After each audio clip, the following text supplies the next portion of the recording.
The Grand Hall fell silent as Alpha Darius Kane raised his hand. Lyra Nightshade stood before him, dirt still on her boots from the border patrol, while nobles whispered behind jeweled fans. She'd waited 5 years for this, her fated mate finally acknowledging their bond. Instead, his words cut deeper than any blade. I, Alpha Darius Kane of the Crescent Moon Pack, reject you, Lyra Nightshade, as my mate and future Luna. Laughter erupted. Her own packmates joined in. But when Lyra lifted her chin and spoke 3 words no one expected, everything changed. I reject you too. Don't miss what happens when the weakest wolf in the kingdom challenges the strongest. Stay until the end, hit that like button, and comment what city you're watching from. The morning had started like any other in the Shadowpine territory. Cold, gray, and unforgiving. Lyra had risen before dawn, as she always did, to run the border patrol that no one else wanted. The eastern boundary was rocky, treacherous, and miles from anywhere that mattered. Perfect for someone the pack would rather forget existed. She'd found the tracks around sunrise. Wolf prints, but larger than any she'd seen. Too large. The scent was wrong, too. Metallic, ancient, like something that shouldn't exist anymore. She'd marked the location, planning to report it to the patrol captain, even though she knew he'd probably ignore her. Lowborn wolves weren't exactly trusted with important observations. The summons had come at noon. Not for the tracks. No one cared about those. For him. Lyra had stared at the formal scroll, hands trembling. Alpha Darius Kane of Crescent Moon, the most powerful pack in the 7 kingdoms, requested her presence at the grand convocation. The bond she'd felt snap into place 5 years ago, that golden thread she'd told no one about, was finally being acknowledged. Her wolf had sung with joy. Her human half had known better. Now standing in the Grand Hall with 300 nobles watching, Lyra understood exactly how much better she should have known. The hall was obscene in its opulence. Crystal chandeliers caught the afternoon light, scattering rainbows across marble floors so polished you could see your reflection. Banners from every major pack hung from the vaulted ceiling. Crescent Moon's silver wolf, Iron Ridge's crossed swords, Stormclaw's lightning bolt. Shadowpine's ragged pine tree looked pathetic among them, hanging in the back like an afterthought. Just like her. Lyra stood in the center of the hall, acutely aware of the mud on her boots. She'd come straight from patrol because the summons had said immediately, and lowborns didn't get time to make themselves presentable. Her dark hair was pulled back in a simple braid. Her clothes were worn leather and faded cotton, and she probably smelled like the forest. Around her, she-wolves glittered in silk and jewels. Their laughter was musical, practiced. Their postures perfect. She was a wolf among peacocks, and they knew it. Is that her? The whisper came from a cluster of Crescent Moon females, their silver and blue dresses coordinated like they'd planned it. The border rat? I heard she lives in the servants' quarters. Look at her hands. Are those actual calluses? Lyra kept her eyes forward, on the dais where Alpha Darius Kane sat on his throne. He was everything the stories said, tall, broad-shouldered, with the kind of face that belonged on ancient coins. Dark hair, ice-blue eyes, a jaw sharp enough to cut. Power radiated from him in waves that made weaker wolves want to bare their throats. The bond thrummed between them, golden and insistent. He had to feel it too. Had to. Elder Marcus stepped forward, the scroll in his gnarled hands crackling as he unrolled it. He was ancient, his white hair reaching his waist, his ceremonial robes marking him as the keeper of laws. When he spoke, his voice carried to every corner of the massive hall. We are gathered to witness the acknowledgement of a mate bond between Alpha Darius Kane of Crescent Moon and Lyra Nightshade of Shadowpine. He paused, milking the moment. As prescribed by ancient law, the Alpha shall declare his intention. Darius stood. The movement was fluid, controlled, radiating a confidence Lyra had never felt in her life. He descended the 3 steps from his throne, each footfall echoing. The bond pulled. Her wolf whined, wanting to go to him. He stopped 10 feet away, close enough that she could see the gold flecks in his eyes, far enough that the distance felt deliberate. Lyra Nightshade. His voice was deep, measured, not warm. 5 years ago, fate deemed us mates. Gasps rippled through the crowd. Some wolves hadn't known. Most had suspected but wanted confirmation. Lyra's packmates, the few who'd bothered to come, shifted uncomfortably in the back. In that time, Darius continued, his eyes never leaving hers. I have evaluated this bond, considered its implications for my pack, my bloodline, and the kingdom. Evaluated, like she was livestock. The role of Luna is not symbolic. It requires strength, breeding, political acumen, and the ability to lead beside me.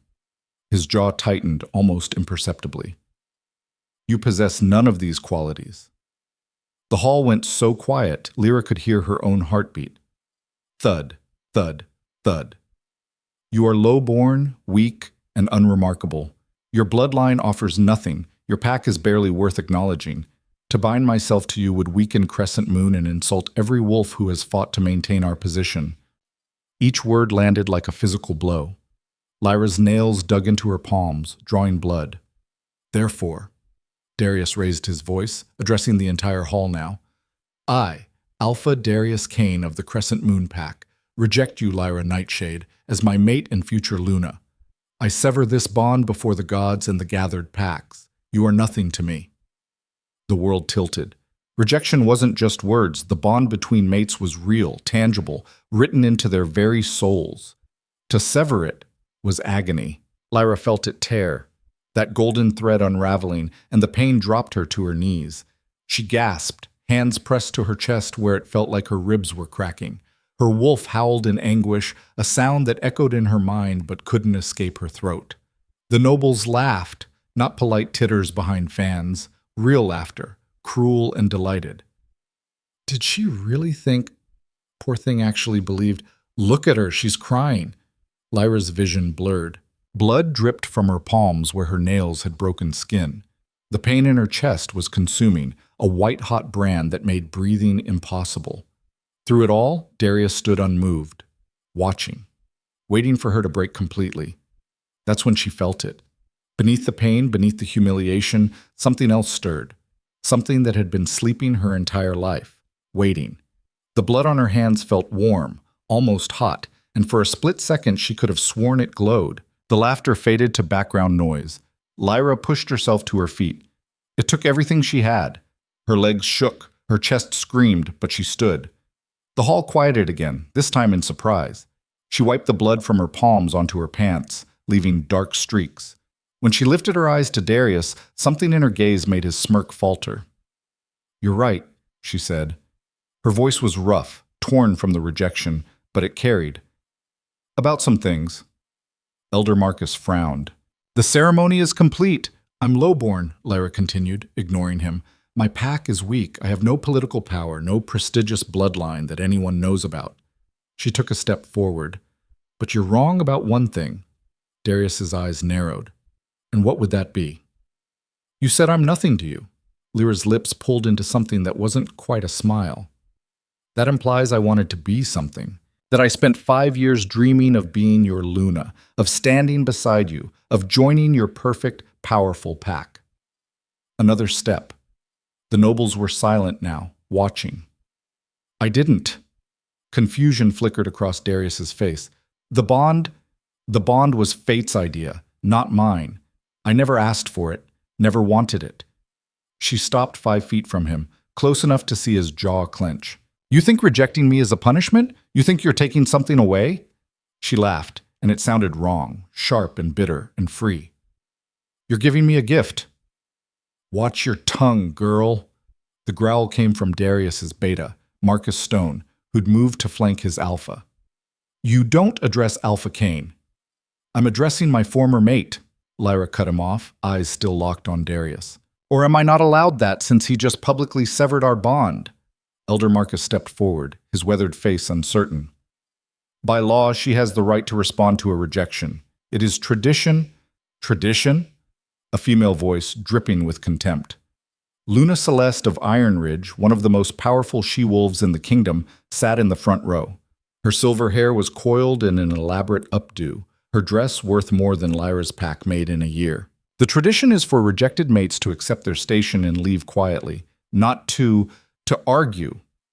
I'm not arguing. Lyra finally broke eye contact with Darius to address the room. 300 wolves, all staring, all waiting to see the low-born girl grovel. I'm exercising my rights under the old laws. A murmur ran through the crowd. Elder Marcus's eyes widened. The old laws haven't been invoked in 237 years, Lyra finished. I know. I read them. That got actual gasps. Low-born wolves weren't educated in ancient law. Hell, most nobles weren't either. It was considered archaic, ceremonial, irrelevant. But Lyra had spent 5 years knowing this day might come, 5 years preparing for the moment when the bond would be acknowledged. She'd read everything she could get her hands on, learned every law, every loophole, every forgotten right that no one bothered with anymore. If Darius thought she'd been pining, he was wrong. She'd been planning. Section 7, verse 12, she said, her voice steady now despite the pain still radiating from her chest. When an alpha rejects a mate bond before witnesses, the rejected party has the right to counter-rejection, voiding any claim the alpha may have on their future choices, territories, or bloodline. Everyone knows that, Darius said dismissively. It's standard. I'm not finished, Lyra turned back to him. Verse 13 states that if the rejection causes public humiliation or damages the rejected party's standing, they may invoke compensation rights. The hall went dead silent. Elder Marcus fumbled with his own scroll, ancient fingers trembling as he searched the text. His face went pale. She's correct. Compensation rights. Luna Celeste stood, her face flushed. That law is obsolete. No one— Obsolete doesn't mean invalid, Elder Marcus said quietly. If the law hasn't been formally revoked, it stands.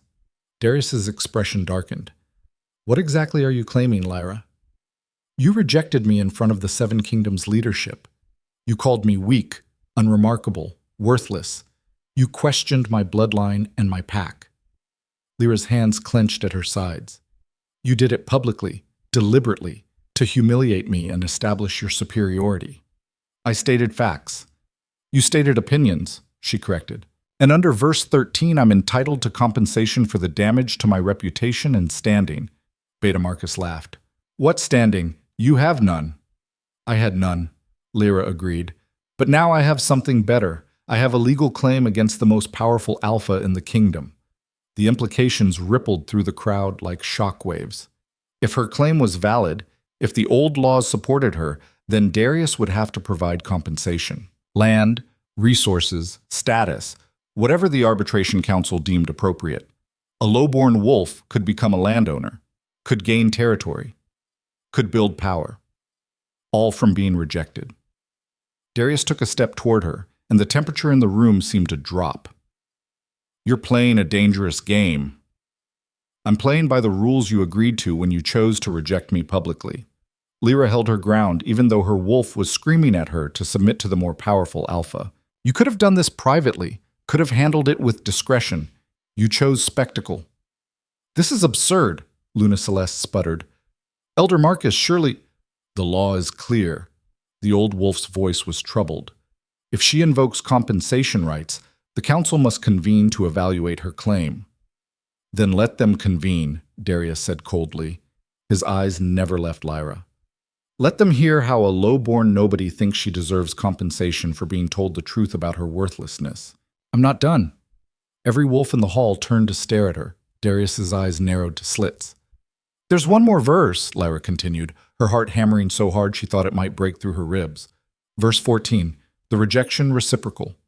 Elder Marcus dropped his scroll. No, he breathed. Child, you can't. What's verse 14? Darius demanded. The old wolf looked between them, his face ashen. It states that if an alpha rejects a mate publicly, the rejected party has the right to reject them in return, to sever the bond from both sides, making it absolute and irreversible. So? Beta Marcus shrugged. Let her reject him back. It changes nothing. It changes everything, Elder Marcus whispered. Because the reciprocal rejection, if done before witnesses, carries the same weight as the original. Whatever claims he has made about her, she may make about him. Whatever humiliation he has caused, she may return. Understanding dawned on Darius's face, followed immediately by fury. You wouldn't dare! Lyra smiled, and this time it was real. Terrifying, reckless, and real. I, Lyra Nightshade of the Shadow Pine Pack, she said, her voice ringing through the silent hall, reject you, Darius Kane, as my mate and future partner. I sever this bond before the gods and the gathered packs." The bond, already frayed from his rejection, shattered completely. This time, the pain hit them both. Darius staggered, hand flying to his chest. His face went white, eyes wide with shock. Around them, wolves gasped as they felt the shockwave of a double rejection, something so rare that most had never witnessed it. Lyra felt it too, but she'd been expecting it. She'd braced for it. The agony was exquisite, like every nerve in her body was on fire. But she didn't fall. She stood, and she kept talking. "You called me weak, but I'm strong enough to stand here after you tried to break me. You called me unremarkable, but I'm remarkable enough to know laws you've never bothered to learn. You said I was nothing."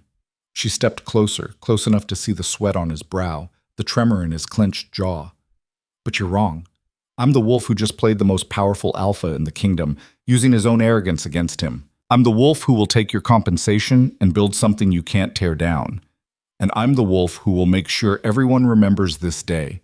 Not as the day Darius Kane rejected a nobody, but as the day that nobody rejected him right back and won." The hall erupted.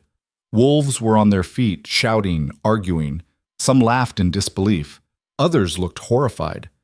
The nobles from her own pack, Shadowpine, stood frozen, clearly uncertain whether to support her or distance themselves. Darius recovered, his alpha aura slamming outward like a shockwave. Weaker wolves whimpered and backed away. But Lyra, still riding the adrenaline and the strange warmth in her blood, didn't move. "You think you've won something?" His voice was deadly quiet, which was somehow worse than shouting.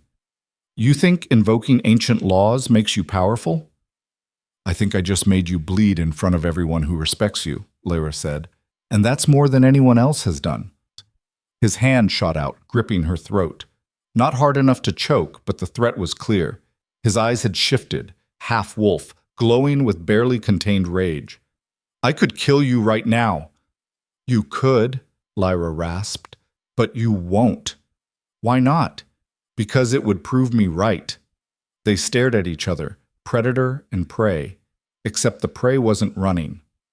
Finally, Darius released her, shoving her back. She stumbled but didn't fall. "Elder Marcus," he said, not taking his eyes off Lyra. "Convene the council. Let's settle this ridiculous claim so I can be done with her." "Alpha Kane, now!" The old wolf bowed and scurried away. Darius leaned down, his breath hot against Lyra's ear. "You want to play with the old laws? Fine. But understand this. There are laws you don't know about. Rights I can invoke that you've never heard of. And when I'm done with you, you'll wish you'd just taken the rejection and disappeared." He straightened and addressed the hall. "The convocation will reconvene in 3 days for the arbitration. Until then, Lyra Nightshade is under council protection. No one is to harm her or interfere with her claim." It was the bare minimum required by law, and everyone knew it. As Darius strode from the hall, his entourage following, the crowd began to disperse. Wolves gave Lyra a wide berth, like she was diseased. Some looked at her with pity, others with contempt. A few, very few, looked at her with something that might have been respect. "That was the stupidest thing I've ever seen." Lyra turned to find Kieran, her only real friend from Shadowpine. He was tall and lanky, with rust-colored hair and a perpetually worried expression. Right now he looked like he might vomit. "Probably," she agreed, suddenly exhausted. The adrenaline was fading, leaving behind the full weight of what she'd just done. "You just made an enemy of the most powerful alpha in the 7 kingdoms."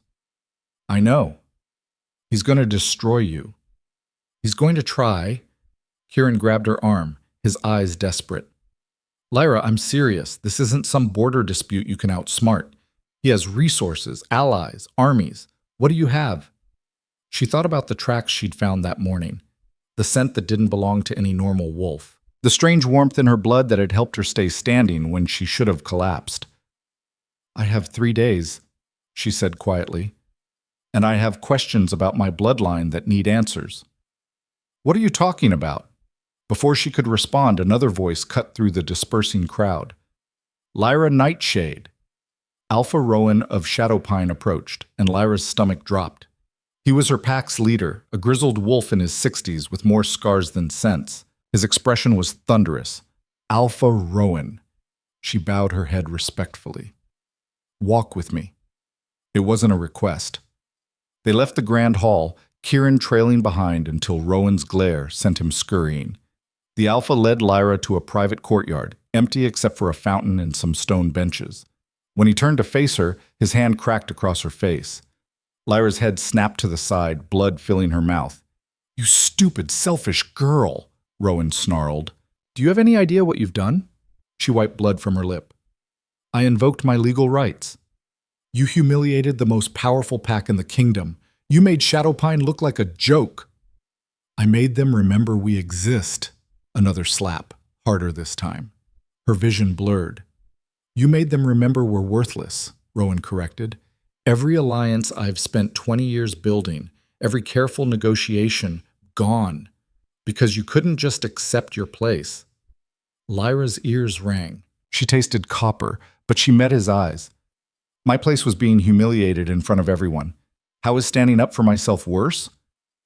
Because now they won't just ignore us. They'll punish us. Rowan's face was red, spittle flying. Darius Kane doesn't forget. He doesn't forgive. And when he comes for you, he'll come for all of us. Then exile me, Lyra said flatly. Remove me from the pack. Make it clear I don't represent Shadowpine. Rowan's smile was cruel. Oh, I intend to, but not yet. Something in his tone made her wolf snarl a warning. You'll go before the council in 3 days, he continued. You'll withdraw your claim. You'll apologize to Alpha Kane, and you'll accept whatever punishment he deems appropriate. No. It's not a request. As your Alpha, I command... You can't command me to withdraw a legal claim, Lyra interrupted. The old laws are clear about that too. Once invoked, only the claimant can withdraw them. Rowan's eyes narrowed. You've been studying. I've been surviving. Not for much longer. He stepped closer, looming over her. You withdraw the claim, or I strip you of your pack status. You'll be rogue, no territory, no protection, no rights. See how long you last alone. Lyra's heart hammered. Being made rogue was a death sentence for most wolves. Without a pack, you were prey for anyone. But with Shadowpine, she was already alone. Do it, she said quietly. Rowan blinked. What? Strip my status. Make me rogue. Lyra straightened despite the pain in her face. Because I'm not withdrawing my claim. For a long moment, they stared at each other. Then Rowan laughed, bitter and harsh. You really think you're special, don't you? Think there's something in you worth fighting for? He shook his head. You're not special, girl. You're not chosen. You're just too stupid to know when you're beaten. He turned to leave, then paused. You have until tomorrow night to change your mind. After that, you're on your own. Lyra stood alone in the courtyard as the sun set, blood drying on her face, her chest still aching from the severed bond. She should have been terrified, should have been reconsidering. Instead, she thought about those tracks. About the warmth in her blood, about the fact that her mother had died when she was 5 and her father had disappeared shortly after, and no one had ever explained why. About the fact that low-born wolves weren't supposed to be able to challenge alphas and walk away. But she had. Lyra touched her chest where the bond had been. The pain was fading, replaced by something else, something that felt like potential. 3 days, she murmured to herself. 3 days to find answers about her bloodline. 3 days to prepare for a fight she couldn't win with strength alone. 3 days to figure out why. When Darius had gripped her throat, when her blood had hit the floor, she'd felt something ancient wake up inside her and whisper one word. Mine. The old archive smelled like rot and forgotten things. Lyra descended the stone steps carefully, one hand trailing along the damp wall for balance. The Grand Convocation building had stood for 5 centuries, and its basement archive supposedly contained every pack record, every bloodline registry, every forgotten scrap of wolf history that anyone had bothered to preserve. Most of it was garbage. Birth records that didn't matter, treaties long defunct, accounting ledgers from packs that no longer existed. But somewhere in this mess, there had to be something about her parents. You know you're not supposed to be down here? Lyra jumped, spinning to find a thin wolf with wire-rimmed glasses emerging from between 2 towering shelves. He carried a stack of moldering books and looked perpetually annoyed at the world. I have council protection, she said. Until the arbitration. Protection from physical harm, yes. Not permission to rifle through restricted archives. He set the books down with a thump that sent dust swirling. I'm Tobias, head archivist. And you're the girl who rejected an alpha to his face. Word travels fast. Word travels instantly when you do something that's stupid. Tobias pushed his glasses up his nose. What are you looking for? Lyra hesitated. Trust wasn't something she gave easily, and definitely not to strangers in basement archives, but she was running out of time. Bloodline records, Shadowpine Pack, specifically anyone named Nightshade from 20 to 30 years ago. Tobias's expression didn't change, but something flickered in his eyes. Why? Because my parents are dead, and no one will tell me how they died. Most parents die of normal causes. Old age, sickness, border conflicts. My mother was 23. My father disappeared when I was 5 and was declared dead 2 years later. Lyra met his gaze. And when I asked my pack alpha about them yesterday, he hit me and told me to stop asking questions. That got a reaction. Tobias's jaw tightened. Follow me. He led her deeper into the archives, past rows of shelves that seemed to stretch forever. The air grew colder. The magical lights overhead flickered and buzzed. The old bloodline records aren't cataloged properly, Tobias said as they walked. Most packs don't care about low-born lineages. They only track noble families, alpha lines, wolves with notable abilities. So you're saying there's nothing? I'm saying the absence of records is sometimes more interesting than their presence. He stopped at a shelf marked with symbols Lyra didn't recognize. Shadowpine is a border pack, poor, weak, mostly forgotten. But 30 years ago they had something. He pulled out a leather-bound ledger, its pages yellow and brittle. What? Territory disputes. 3 of them, all in the span of 5 years. Shadowpine was challenged by Iron Ridge, Stormclaw, and even Crescent Moon. Tobias flipped through pages carefully. All 3 times they won. Lyra frowned. That's impossible. Shadowpine can barely defend against rogues. Now, yes, but then? He tapped a page. Then they had warriors, real ones, and one of them was named Nightshade. Her heart stopped. Tobias turned the ledger toward her. The handwriting was old-fashioned, the ink faded, but she could make out names. Border patrol assignments, battle rotations, and there, listed as a primary defender, Kale Nightshade. That's my father, Lyra whispered. Keep reading. Her eyes scanned down. Her father had been listed in multiple battles, not as a foot soldier, but as a squad leader. Someone important enough to rate multiple mentions. Then, 26 years ago, his name vanished from the records entirely. What happened?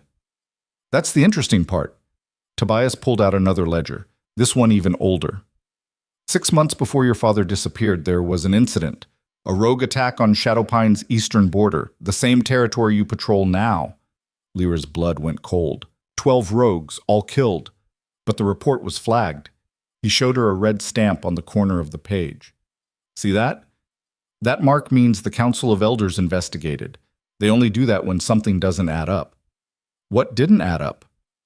The rogues weren't normal. They were organized, equipped, and according to witness testimony, they were specifically looking for someone. Tobias met her eyes. They were looking for a female wolf named Sarah Nightshade. My mother. Your mother, who according to these records killed 8 of the 12 rogues herself before reinforcements arrived. The basement suddenly felt too small. Lyra gripped the edge of the shelf to steady herself. My mother was a healer. Everyone told me she was gentle, quiet. Everyone lied. Tobias pulled out a third document, this one sealed with wax that had long since cracked. This is the Elder Council's final report on the incident. It's supposed to be restricted, but the filing system down here is a disaster, so... He broke the seal and unfolded the yellowed parchment. Lyra read over his shoulder, her breath coming faster with each line. The report detailed the attack, how the rogues had bypassed normal patrols, how they'd gone straight for the healer's cottage where Sarah Nightshade lived with her infant daughter, how Sarah had fought with abilities that exceeded normal wolf capabilities, and displayed techniques consistent with ancient warrior training. The council had questioned her, asked about her lineage, her training, her past. She'd refused to answer. 2 weeks later, she was dead, officially listed as killed by a second rogue attack.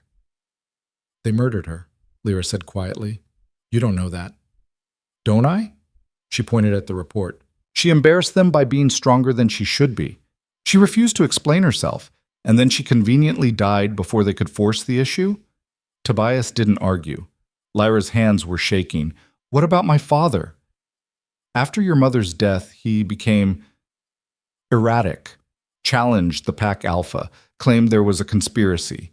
He was stripped of his rank and exiled. Tobias flipped to another page. He was last seen heading toward the Shadowfen, the old marshlands north of here. Never came back. The Shadowfen was a death trap. Poisonous plants, unstable ground, and according to legend, things that weren't quite wolf and weren't quite human that hunted in the mist. No one went there voluntarily. He was looking for something, Lyra said. Or someone. Maybe. Or maybe he just lost his mind after losing his mate. Tobias closed the ledgers. Either way, this is all I have. Whatever else there is about your parents, it's either destroyed or hidden somewhere I can't access. Lyra stared at the documents, her mind racing. Her mother had been a warrior, not a healer, powerful enough to kill 8 rogues alone. Her father had been a squad leader, important enough to be mentioned repeatedly in battle reports. And both of them had died mysteriously after her mother revealed abilities she shouldn't have. What do you know about bloodlines? She asked suddenly. Tobias tilted his head. In what sense? Abilities. Traits that pass down through families. Is it possible for a bloodline to be dormant? You're asking if you could have inherited your mother's power without knowing it. Yes. He was quiet for a moment, considering. In theory, yes. Some bloodlines carry recessive traits that skip generations or only manifest under extreme stress. But those are usually minor things: enhanced healing, better night vision, sharper senses. He paused. What you're describing, what your mother did, that's not minor. That's the kind of power that comes from ancient lines, the original packs, before the kingdoms were established. The first wolves. Legends. Tobias waved a hand dismissively. Stories to scare pups. The first wolves supposedly had abilities beyond anything we see now: enhanced strength, elemental control, the ability to compel other wolves. But they died out centuries ago, and their bloodlines were diluted into nothing. What if they weren't? Then you'd see evidence of it. Wolves with unusual abilities would be noticed, studied, recorded. He gestured around the archives. There would be documentation. Unless someone was hiding it. Tobias frowned. Why would anyone hide a powerful bloodline? Because power means threat, and threats get eliminated. Lyra thought about the tracks she'd found yesterday morning, before everything went to hell. Too large, wrong scent, ancient feeling. What if there are wolves out there who don't want certain bloodlines to resurface? That's paranoid conspiracy thinking. Is it? My mother had unusual abilities. She died. My father asked questions. He disappeared, and now I'm here asking the same questions, and my own alpha hit me and told me to stop. Tobias's expression shifted, worry replacing skepticism. You need to be careful. If you're right, if there really is something to hide, then people have already killed to protect that secret. I know. Lyra straightened. That's why I need to find out the truth before the arbitration. 3 days isn't much, but it's all I have. What are you planning? She thought about Alpha Rowan's ultimatum. Withdraw the claim or be made rogue. About Darius Kane's threat that there were laws she didn't know, rights he could invoke. About the strange warmth in her blood when she'd stood her ground in that hall. I'm planning to survive, she said. Whatever it takes. Tobias studied her for a long moment, then sighed. There's one more thing. It might be nothing, but... He walked to a different section of the archives, pulling out a slim folder. When I heard about what you did yesterday, I remembered this. It's a treaty from 200 years ago between the 7 kingdoms and a pack that no longer exists. He opened the folder carefully. Inside was a single page, the ink faded but still legible. At the top was a symbol Lyra had never seen before, a wolf with wings surrounded by flames. The Dawnfire Pack, Tobias said quietly. They were one of the original packs, descended directly from the first wolves, supposedly the strongest warriors in existence. The treaty was signed after they helped win the War of Broken Crowns. What happened to them? They vanished. The entire pack gone within a generation. Most historians think they were wiped out by jealous rivals who feared their power. He pointed to a signature at the bottom of the treaty. But before they disappeared, their alpha signed this document. Look at the name. Lyra leaned closer, her heart pounding. Alpha Liana Nightshade, Dawnfire Pack. The room spun. It could be a coincidence, Tobias said, but he didn't sound convinced. Nightshade isn't a unique name. There could have been multiple families. Where was their territory? According to this, the eastern borderlands. Near what's now... He trailed off, realization dawning. Near what's now Shadowpine. Lyra's legs gave out. She sat down hard on the cold stone floor, the pieces clicking into place with horrifying clarity. Her mother, a nightshade with unusual abilities. The eastern border where her family had lived. The Dawnfire Pack's disappearance. The fact that someone had tried to kill her mother and succeeded in disappearing her father. I'm descended from them, she whispered. From the first wolves. You don't know that for certain. I know my mother could kill 8 rogues alone. I know my father was powerful enough to be a squad leader. And I know that when Darius Kane grabbed my throat yesterday, something in my blood woke up and wanted to fight back. She looked up at Tobias. That's not normal, is it? He shook his head slowly. No, that's not normal at all. They sat in silence, the weight of the discovery pressing down on them. Finally, Tobias spoke. If you're right, if you really do carry Dawnfire blood, then you need to understand something. The Dawnfire Pack wasn't just powerful, they were feared. Other packs worked together to eliminate them because they were too strong, too dangerous. If word gets out that their bloodline survived, they'll try to kill me too. They'll succeed. You're one wolf against the 7 kingdoms. Lyra pushed herself to her feet, brushing dust from her pants. Then I better make sure I'm worth more alive than dead. How? By proving myself at the arbitration, by showing that I'm not a threat, that I just want what I'm legally owed. She met his eyes, and by finding out exactly what I'm capable of before anyone else does. Tobias looked like he wanted to argue, but footsteps echoed from the stairs above. They both froze. Someone's coming, he hissed. You need to leave. If they find you down here with restricted documents, back exit. He pointed toward a dark corridor. That leads to the old wine cellars. There's a door to the courtyard, but it's locked. I'll manage. Lyra grabbed the folder with the Dawnfire Treaty and ran. Behind her, she heard voices. Tobias greeting whoever had come down, his tone casual and professional, giving her time to escape. The corridor was pitch black. She ran blind, one hand on the wall, trusting her wolf senses to keep her from crashing into anything.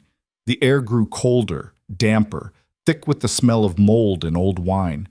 A door materialized out of the darkness. Heavy wood, iron lock, no give when she pulled. The voices behind her grew louder. They were searching.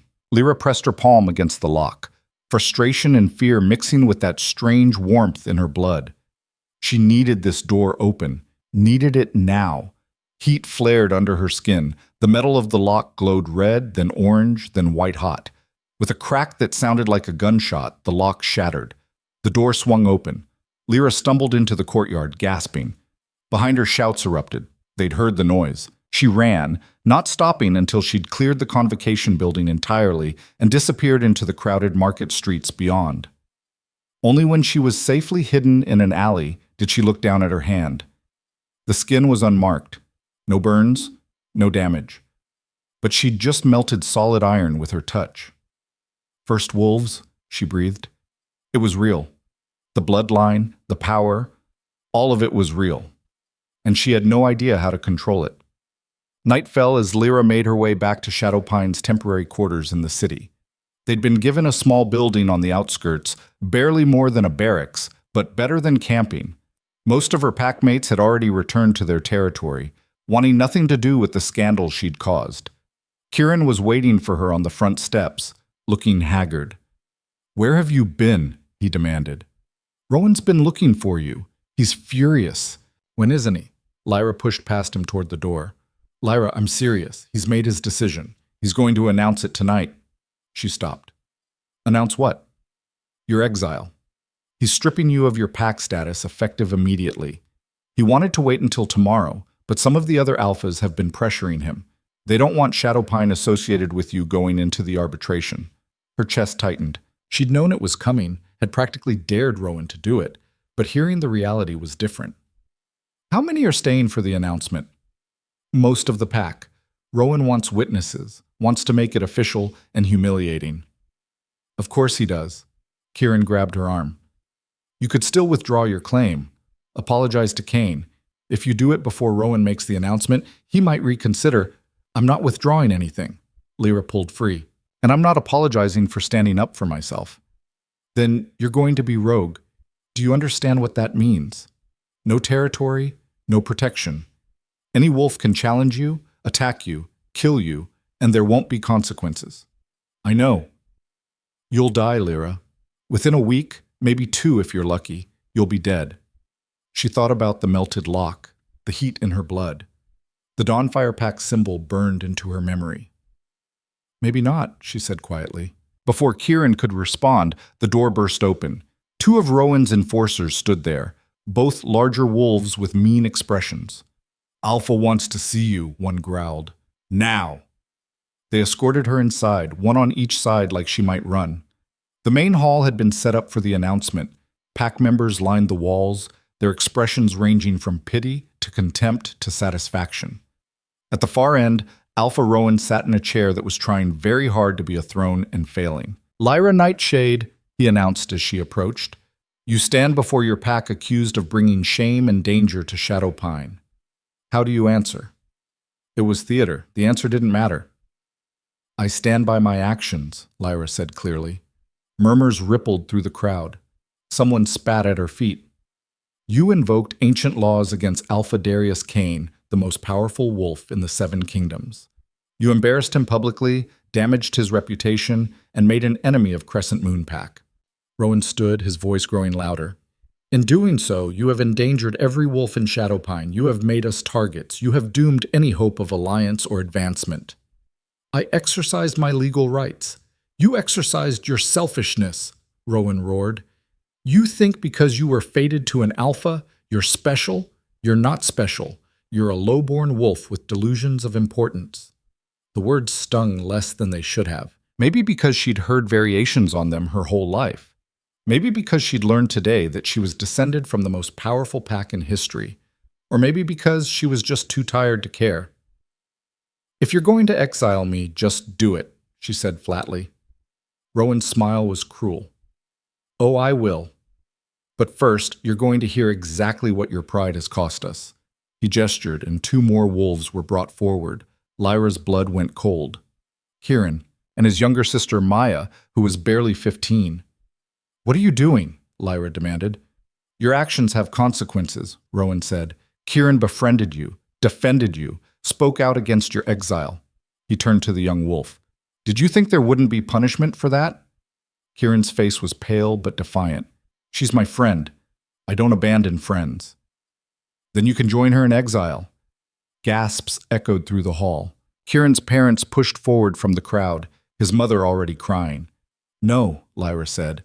He didn't do anything wrong. He chose his loyalty. Now he'll live with it. Rowan looked at Maya. As for his sister, she'll remain with the pack. But her family's status is revoked. No more training, no more prospects for decent matches, no future worth having. You bastard, Kieran spat. I'm practical. Rowan turned back to Lyra. This is what happens when you put yourself above your pack. Other wolves suffer for your choices. Lyra's hands clenched at her sides. The heat in her blood was rising again, responding to her rage. She could feel it building, wanting release, wanting to burn everything in this room to ash. Look at her, someone in the crowd sneered. Thinks she's scary. Low-born trash. Should have known her place. The heat built higher. Her vision started to blur red at the edges. Then Kieran's hand closed on her shoulder. Don't, he whispered. Whatever you're about to do, don't. They're not worth it. The contact broke through her rage. Lyra took a shaking breath, forcing the power back down. It fought her, wanted to emerge, but she wrestled it into submission. Not here, not now, not like this. I, Alpha Rowan of Shadowpine Pack, Rowan announced formally, do hereby strip Lyra Nightshade of her pack status and all protections thereof. She is declared rogue, without territory or right to sanctuary. Any wolf may challenge or refuse her without consequence. He paused, letting it sink in. And I, Kieran Ashwood, am also declared rogue for choosing loyalty to an exile over loyalty to the pack. The finality of it hit like a physical blow. Lyra felt something in her chest tear. Not the mate bond this time, but the pack bond, the connection to the wolves she'd grown up with.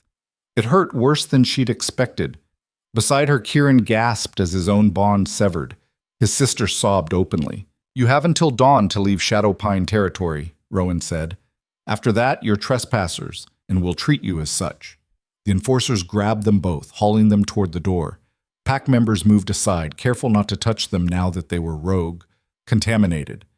Kieran's parents tried to reach for him, but others held them back. They were thrown out into the street, the door slamming behind them. For a long moment, neither of them moved. Then Kieran started laughing, a slightly hysterical sound. "Well," he said, "that went exactly as badly as I thought it would." "You shouldn't have defended me," Lyra said quietly. "Now you've lost everything." "I lost a pack that would exile someone for standing up for themselves. That's not everything, that's nothing. Your sister will be fine. Maya's smart, stronger than she looks. She'll survive this." He turned to look at Lyra, and his expression was surprisingly calm. "We all will. We're rogue, Kieran. We have no territory, no protection. The arbitration is in 2 days, and I'll be facing it as an exile. So we make it work." He stood brushing dirt from his pants. "You wanted to stand on your own. Guess you're about to get your chance." Lyra pushed herself up, every muscle aching. "I found something today. In the archives." "Yeah?" "I think I'm descended from the Dawnfire pack, the first wolves." Kieran stared at her. "The ones from Legends? The ones that died out?" "The ones that were wiped out because they were too powerful." She showed him her hand. "I melted an iron lock today, just by touching it. No training, no control, just anger and need. That's impossible. 2 days ago, rejecting an alpha was impossible. Yesterday, I did it anyway." Lyra met his eyes. "I have power, Kieran, real power. I just don't know how to use it yet." "Then we have 2 days to figure it out." "We?" He grinned, and it was only a little forced. "You didn't think I'd let you have all the fun, did you?" Despite everything, Lyra smiled. "You're insane." "Probably, but I'm also your friend, and rogue or not, that doesn't change." They started walking, leaving the Shadowpine quarters behind. The city stretched out before them, full of wolves who would see them as prey now. The arbitration loomed. Darius Kane waited with whatever ancient laws and tricks he'd been researching. And somewhere out there, if Lyra's suspicions were right, there were wolves who'd killed her mother and disappeared her father. Wolves who wouldn't want a Dawnfire descendant revealing herself. "Where do we even start?" Kieran asked. Lyra thought about the tracks she'd found that morning, a lifetime ago. About the Shadow Fen, where her father had gone looking for answers and never returned. About the fact that she had power she didn't understand and 2 days to learn how to survive with it. "We start by finding out what I really am," she said, "and we do it the only way that makes sense." "Which is?" She turned north toward the dark silhouette of the marshlands visible in the distance. "We go to the Shadow Fen." Kieran's face went pale. "That's a death trap. No one who goes in comes out." "My father did. Or at least he tried." Lyra started walking, her decision made. "If there are answers about the Dawnfire bloodline, about what I can do, they're there, where the old pack used to have their territory. And if we die in the marshlands, then we die trying to find the truth instead of living on our knees." Behind them, the city lights blazed. Ahead, the Shadowfen waited in darkness, full of poison and mist and things that hunted in the night. Lyra didn't look back. They reached the edge of the marshlands just after midnight. The transition from solid ground to swamp was abrupt. One moment they were walking on dirt and grass, the next their boots were sinking into mud that smelled like decay and old death. "I hate this already," Kieran muttered, pulling his foot free with a squelch. The mist was thick here, clinging to everything, making it impossible to see more than a few feet ahead. Strange sounds echoed through the darkness. Splashes, scrapes, things that might have been birds or might have been something else entirely. Stay close, Lyra said, and don't touch anything that glows. There are things that glow? As if in answer, a patch of mushrooms nearby pulsed with bioluminescent blue light. They looked beautiful and absolutely poisonous. Great, Kieran said. Wonderful. This is how we die. But they pressed on, Lyra leading the way by instinct. Her wolf senses were heightened here, every smell sharp, every sound distinct. It was like the Shadowfen was alive and watching them. The tracks she'd found yesterday had been heading this direction. Whatever made them had come from the marshlands. And if there were answers about her bloodline, about why her mother had been so powerful, they would be here too. They walked for an hour, maybe two.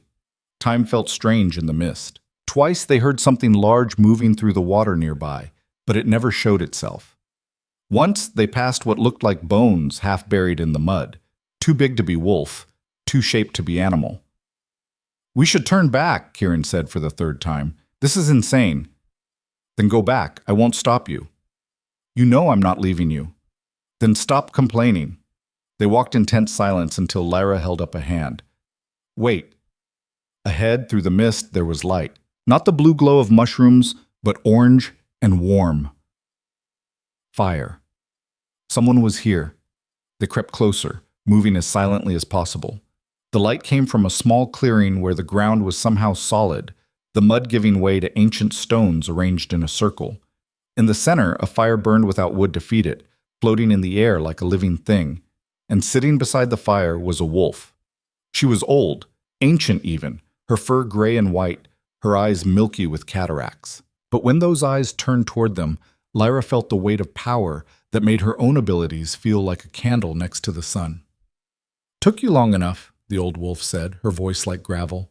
I've been waiting 20 years for a nightshade to find their way back home.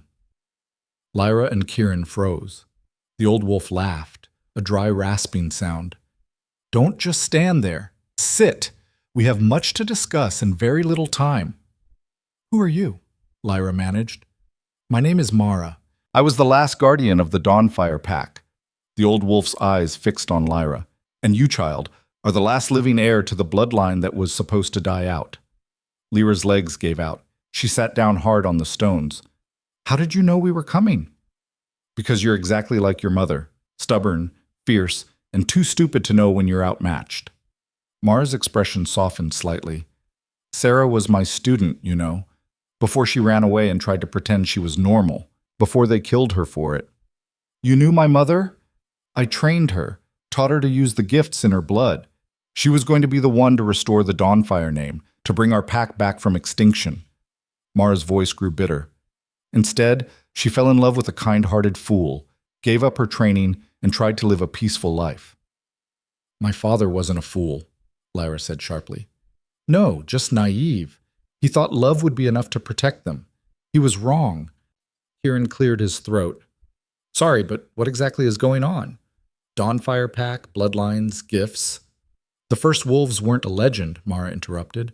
We were real, more powerful than any pack that exists now, with abilities that went beyond simple strength or speed. We could control fire, compel others to obey, heal wounds that should have been fatal. We were gods among dogs. And the other packs killed you for it, Lyra said. They tried. They succeeded with most of us. But a few survived, scattered and hidden. Your mother was one of the last pure-blood descendants. When she died, I thought the line was finished. Mara leaned forward. But then I felt your power wake up 2 days ago. Felt you standing in front of that arrogant alpha and refusing to break. Felt the fire in your blood ignite. The heat Lyra had been struggling to control flared in response. The flames in the center of the circle jumped higher. I can't control it, Lyra admitted. It just happens when I'm angry or scared. Of course you can't control it. You have no training, no understanding of what you are. Mara stood, moving with surprising grace for someone so old. That's why you're here. You need to learn, and you need to learn fast because the arbitration is in less than 2 days and you're about to walk into a trap. What trap? Darius Kane isn't planning to honor the arbitration. He's been researching the old laws, just like you have, but he found something you didn't. Mara's expression was grim. There's a clause that allows an alpha to challenge a compensation claim through trial by combat. If you can't defend yourself, you lose everything, including your life. Lyra's blood went cold. That's why he agreed to the arbitration so easily. He's planning to kill me. And he'll do it legally, in front of witnesses, so no one can accuse him of murder. Mara looked her up and down critically. You have raw power, more than your mother had at your age. But power without control is just chaos. Against a trained alpha warrior, you'll die in seconds. So what do? You learn, you train, and you pray to whatever gods still listen that 2 days is enough time to turn you from a rogue with delusions into a wolf who can actually survive. Kieran stepped forward. Can you teach her? Mara's laugh was sharp. I can try. Whether she has the discipline to learn is another question entirely. I'll learn, Lyra said fiercely. Whatever it takes. Good, because what it takes is going to hurt more than anything you've ever experienced. Mar gestured to the fire. Dawnfire wolves don't just control flames, we become them. To unlock your full abilities, you have to let the fire consume you and trust that you'll survive. That sounds like dying. It is. And then it's being reborn. Mara's eyes glinted. Your mother did it when she was 16. Are you brave enough to follow in her footsteps? Lyra thought about Darius Kane, about the trap waiting for her, about her mother who'd been strong enough to kill 8 rogues but had died anyway, about her father who'd loved them both enough to lose his mind when they were taken from him, about being rogue, exiled, with nothing left to lose. Yes, she said. Then we start now. No rest, no breaks. 2 days to turn you into something that can stand against an alpha and live. Mara's smile was fierce and frightening. Strip down and step into the fire, child. Let's see if you're really a nightshade or just another pretender who'll burn to ash. Lyra stood, her hands trembling. Kieran caught her arm. Are you sure about this? Was she? This was insane. Walking into magical fire, trusting an old wolf she'd just met, gambling everything on a bloodline she'd only learned about today. But the alternative was showing up to the arbitration powerless and dying for it. I'm sure, she said. She stripped off her jacket, her shirt, everything until she stood in just her underwear. The mist was cold against her skin, but the fire ahead was warm, inviting, terrifying. Walk into the center, Mara instructed. Don't fight it. Let it in. Let it burn away everything that's weak, everything that's afraid. What's left will be pure, will be power. Lyra took a breath, then another. Then she stepped forward into the flames. The fire swallowed her whole, and she screamed. The fire swallowed her whole, and she screamed. It wasn't like normal fire. Normal fire consumed from the outside in, burning skin and flesh until there was nothing left. This fire burned from the inside out, igniting something in her blood that had been dormant her entire life. Every nerve ending lit up at once. Her bones felt like they were melting and reforming. Her wolf howled in her mind, caught between terror and exhilaration. Don't fight it, Mara's voice cut through the agony. Let it remake you. Let it? Lyra couldn't have fought if she wanted to. The fire was everywhere, in her lungs, her heart, her brain. It stripped away everything she thought she was, burning through memories and fear and self-doubt like kindling. She saw her mother, younger than Lyra remembered, standing in this same circle of stones with flames wreathing her body. Sir Nightshade smiled, fearless and fierce, and the fire bent to her will like a loyal hound. The vision shifted. Her father, running through the Shadowfen with desperation carved into every line of his face, calling her mother's name, searching for something he'd never find because it had already been taken from him. Another shift. Wolves she didn't recognize, wearing armor that looked ancient, their eyes glowing with inner fire. The Dawnfire pack in their prime, before the betrayal, before the slaughter. They moved like gods, and the earth itself seemed to bow to them. Then the fire showed her something else. A room, dark and filled with smoke. Voices arguing in whispers. She couldn't see their faces, but she recognized one voice, Alpha Rowan, younger but unmistakable. The child has to die. If she inherits even half of Sarah's power, she's an infant. Another voice, unfamiliar. She may never manifest anything. Can we risk that? The Dawnfire bloodline has been a threat for centuries. We finally have the chance to end it permanently. Sarah killed 8 of our best rogues. What if the baby... Then we make sure she never gets the chance to learn what she is. The vision burned brighter, showing her the truth she'd suspected but hadn't wanted to believe. The attack on her mother hadn't been random rogues. It had been orchestrated. A conspiracy that involved her own alpha, possibly others. They'd tried to kill her mother, and when that failed, had murdered Sarah in a second attack and disappeared her father to cover their tracks. They'd let Lyra live only because they thought she was powerless, a low-born wolf who'd never be a threat. They were wrong. The fire reached a crescendo, and Lyra felt something inside her shatter and reform. Her wolf merged with the flames, becoming something new, something ancient. Power flooded through her in waves that should have torn her apart, but instead made her whole. She opened her eyes. The clearing was no longer dark. She was glowing, her entire body wreathed in flames that didn't burn her skin. Her eyes, she could feel them, were lit from within with the same fire that had killed and reborn her. Mara stood at the edge of the circle, nodding in satisfaction. There she is. There's the nightshade I was waiting for. Lyra looked down at her hands. Fire danced between her fingers, responding to her thoughts like an extension of her body. She clenched her fist, and the flames condensed into a sphere of white-hot heat. Opened her hand, and they spread into wings of fire that arced above her shoulders. "How do you feel?" Mara asked. "Different." Lyra's voice came out rougher, edged with power. "Stronger, like I was asleep my whole life and just woke up.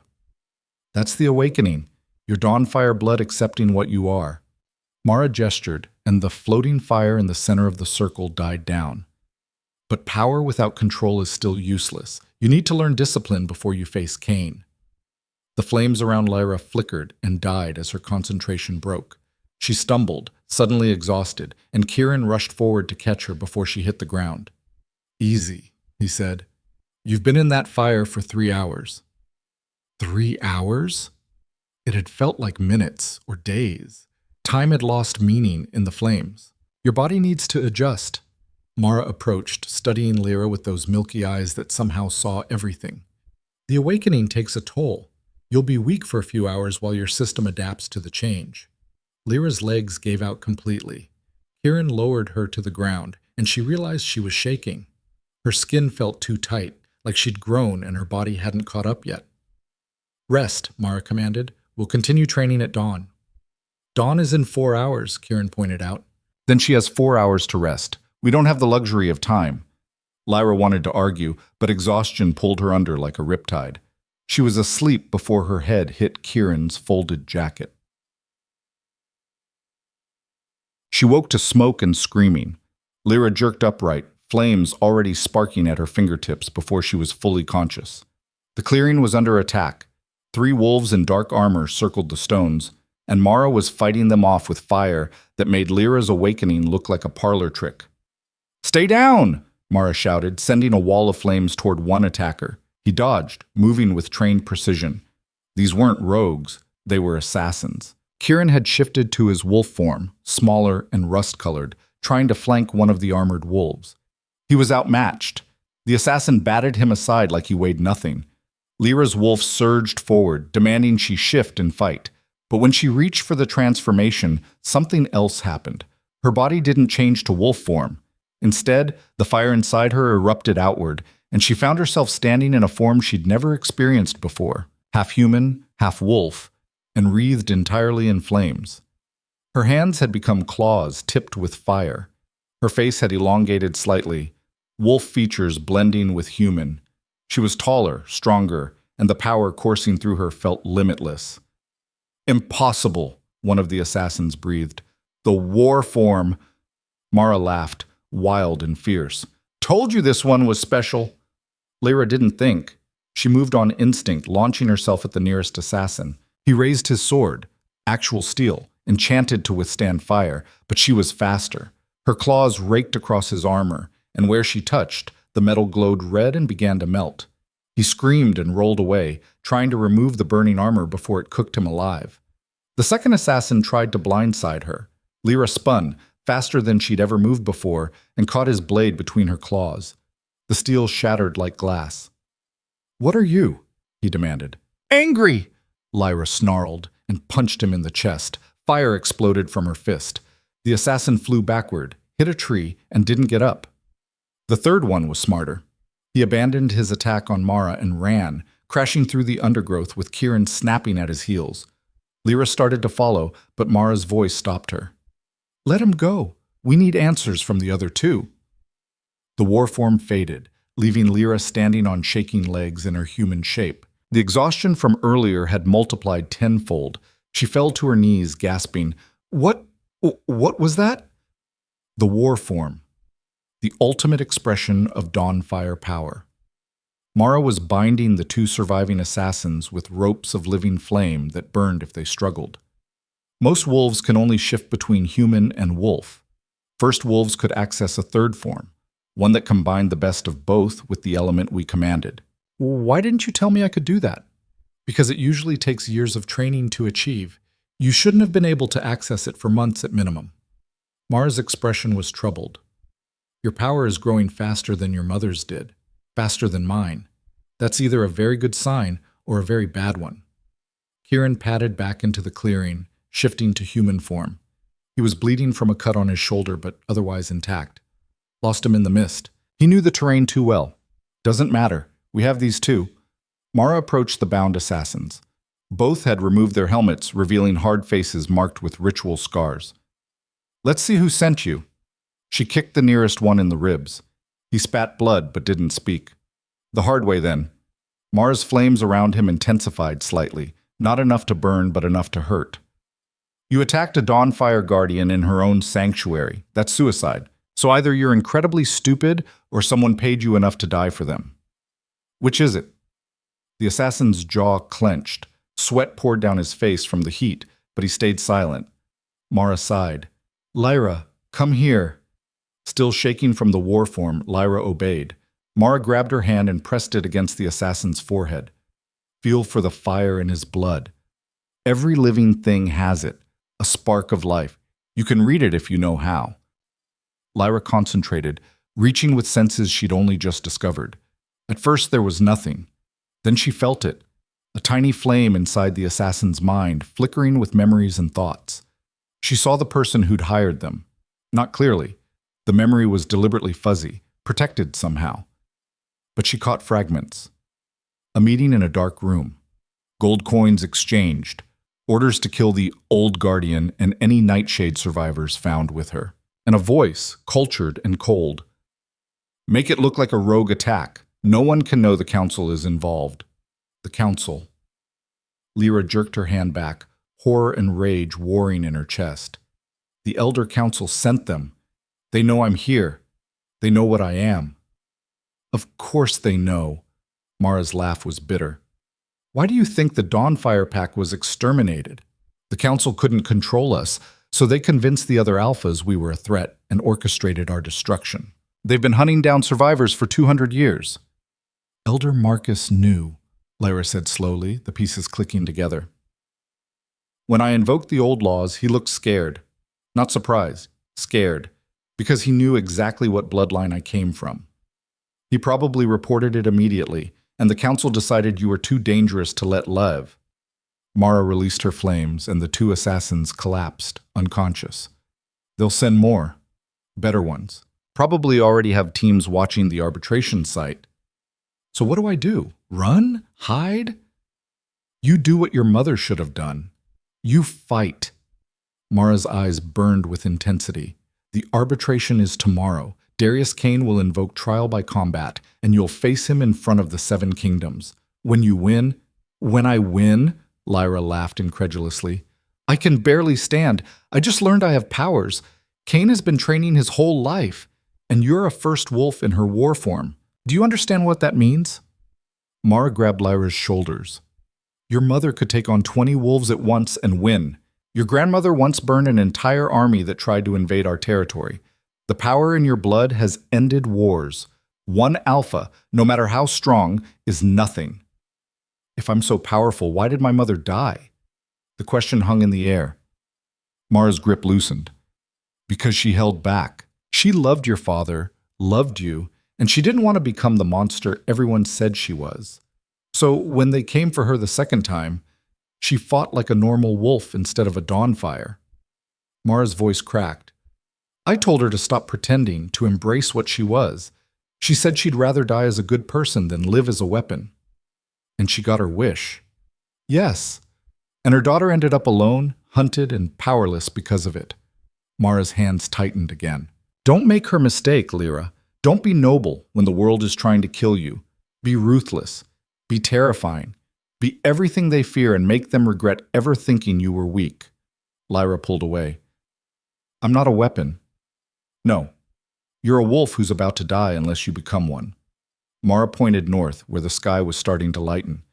Dawn's coming. We have 1 day to finish your training. 1 day to turn you from a girl playing with fire into a warrior who can stand against the most powerful alpha in the kingdom and destroy him.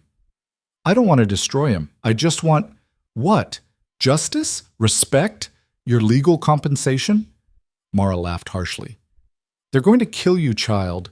The council, Cain, probably half the nobles in that hall. They see what you are now, and they will not let you walk away alive. So you can either be a corpse who wanted justice or a survivor who took it. The words settled over Lyra like a shroud. Part of her wanted to reject them, to insist there had to be another way. But she'd seen the vision in the flames, the conspiracy that had killed her parents. She'd felt the assassin's intentions, the orders to eliminate any Nightshade survivors. Mara was right. This wasn't about compensation anymore. It was about survival. Teach me, Lyra said quietly. Everything. I don't care if it hurts. I don't care if it kills me. I'd rather die trying than live on my knees. Mara smiled, and it was fierce and proud. Now you sound like a Nightshade. The training was hell. Mara didn't believe in starting slow or building up gradually. She threw Lyra into exercise after exercise, each one designed to push her new abilities past their breaking point. First, she had to learn to call the fire without shifting to war form. That meant accessing the power consciously, controlling it, shaping it into weapons or shields or whatever the situation demanded. Fire is will made manifest, Mara explained, standing across the clearing with flames dancing in her palms. It obeys intention, but you have to be clear. Hesitate. And it hesitates. Doubt. And it fails. Lyra tried to summon flames. They flickered into existence, guttered out, came back stronger, then exploded in a wild burst that singed her eyebrows. Focus, Mara barked. You're thinking too much. Feel the fire. It's already in your blood. You're just giving it permission to emerge. They practiced for hours. Lyra's hands blistered and healed, over and over as she learned to generate and control increasingly complex manifestations of flame. Spheres, walls, whips of fire that could cut through stone. Kieran watched from the sidelines, occasionally fetching water or offering encouragement, but mostly staying out of the way. He looked worried, but he didn't interrupt. By midday, Lyra could create and sustain flames at will. Not for long, her stamina was still terrible, but reliably enough that Mara moved on to the next lesson. Combat awareness. You can throw fire all day, but if someone stabs you in the back while you're focused on your flames, you're dead. Mara picked up a wooden staff. Defend yourself. She attacked without warning. Lyra barely got a shield of fire up in time to block the first strike. The staff passed through the flames and cracked against her ribs. She gasped, stumbling back. Too slow. Again! The staff whistled toward her head. Lyra ducked, summoned fire to her hands, tried to grab the weapon. Mara reversed her grip and swept Lyra's legs out from under her. You're fighting like a human. You're not human anymore. Use everything. They went again and again. Lyra lost track of how many times she hit the ground, how many bruises bloomed across her skin. But slowly, painfully, she started to adapt, started to think like a predator instead of prey. She learned to use her enhanced speed and strength in combination with her fire, learned to create distractions with flames while attacking from a different angle, learned that the war form wasn't just for show, it gave her reflexes and durability far beyond a normal wolf. Better, Mara said after Lyra finally managed to disarm her, burning the staff to ash mid-swing. But Cain won't use a wooden stick. He'll use claws and teeth and every dirty trick he knows. You have to be ready for that. How? You said yourself I've had 1 day of training. He's been preparing his whole life. He's been training to beat wolves. You're not a wolf anymore. Mara's eyes gleamed. You're Dawnfire, and we don't fight fair. She spent the next hour teaching Lyra techniques that were less combat and more psychological warfare. How to use her fire to create illusions, making opponents think she was in two places at once. How to superheat the air around someone until they couldn't breathe properly. How to burn so bright that looking directly at her became painful. Dawnfire wolves were feared because we were unpredictable, Mara explained. We'd fight honorably one moment, then set the entire battlefield on fire the next. Made us impossible to plan against. That's kind of terrible. It's survival, and it kept our pack alive for millennia until the council decided we were too dangerous to exist. As the sun began to set, Mara called for a break. Lyra collapsed on the stones, every muscle screaming. Kieran brought her water, which she drained in seconds. You're doing really well, he said quietly. I'm dying. Yeah, but in a productive way. Despite everything, Lyra laughed. It hurt her bruised ribs, but it felt good. Thanks for staying. You didn't have to. Where else would I go? Back to Shadow Pine. They exiled me, remember? He sat down beside her. Besides, someone needs to make sure you don't burn down the entire marshland. Fair point. Mara approached, her expression unreadable. There's one more thing we need to discuss before tomorrow. Lyra's stomach dropped at her tone. What? The trial by combat has rules, old rules, ones that Kane will absolutely use to his advantage. Mara sat down across from them. He can choose the location, the format, and the terms of victory. Most likely he'll pick somewhere that limits your mobility and requires you to fight in wolf form only. Why wolf form? Because he doesn't know about your war form yet.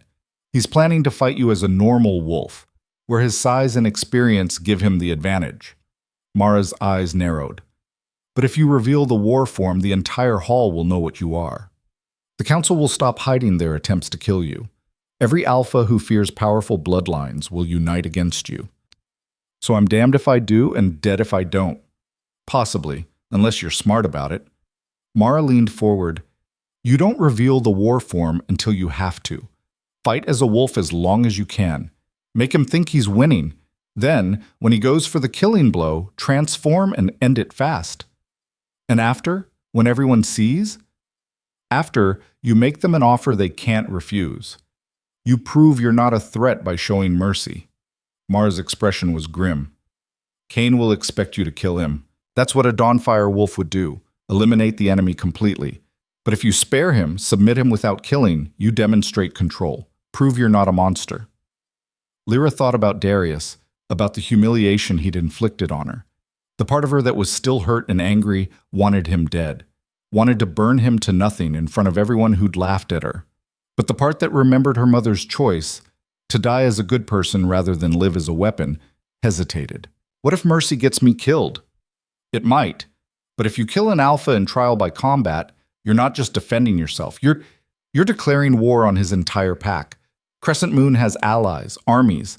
They'll come for you, and even with your power, you can't fight everyone. Mara's voice softened. Your mother learned that the hard way. Don't repeat her mistakes.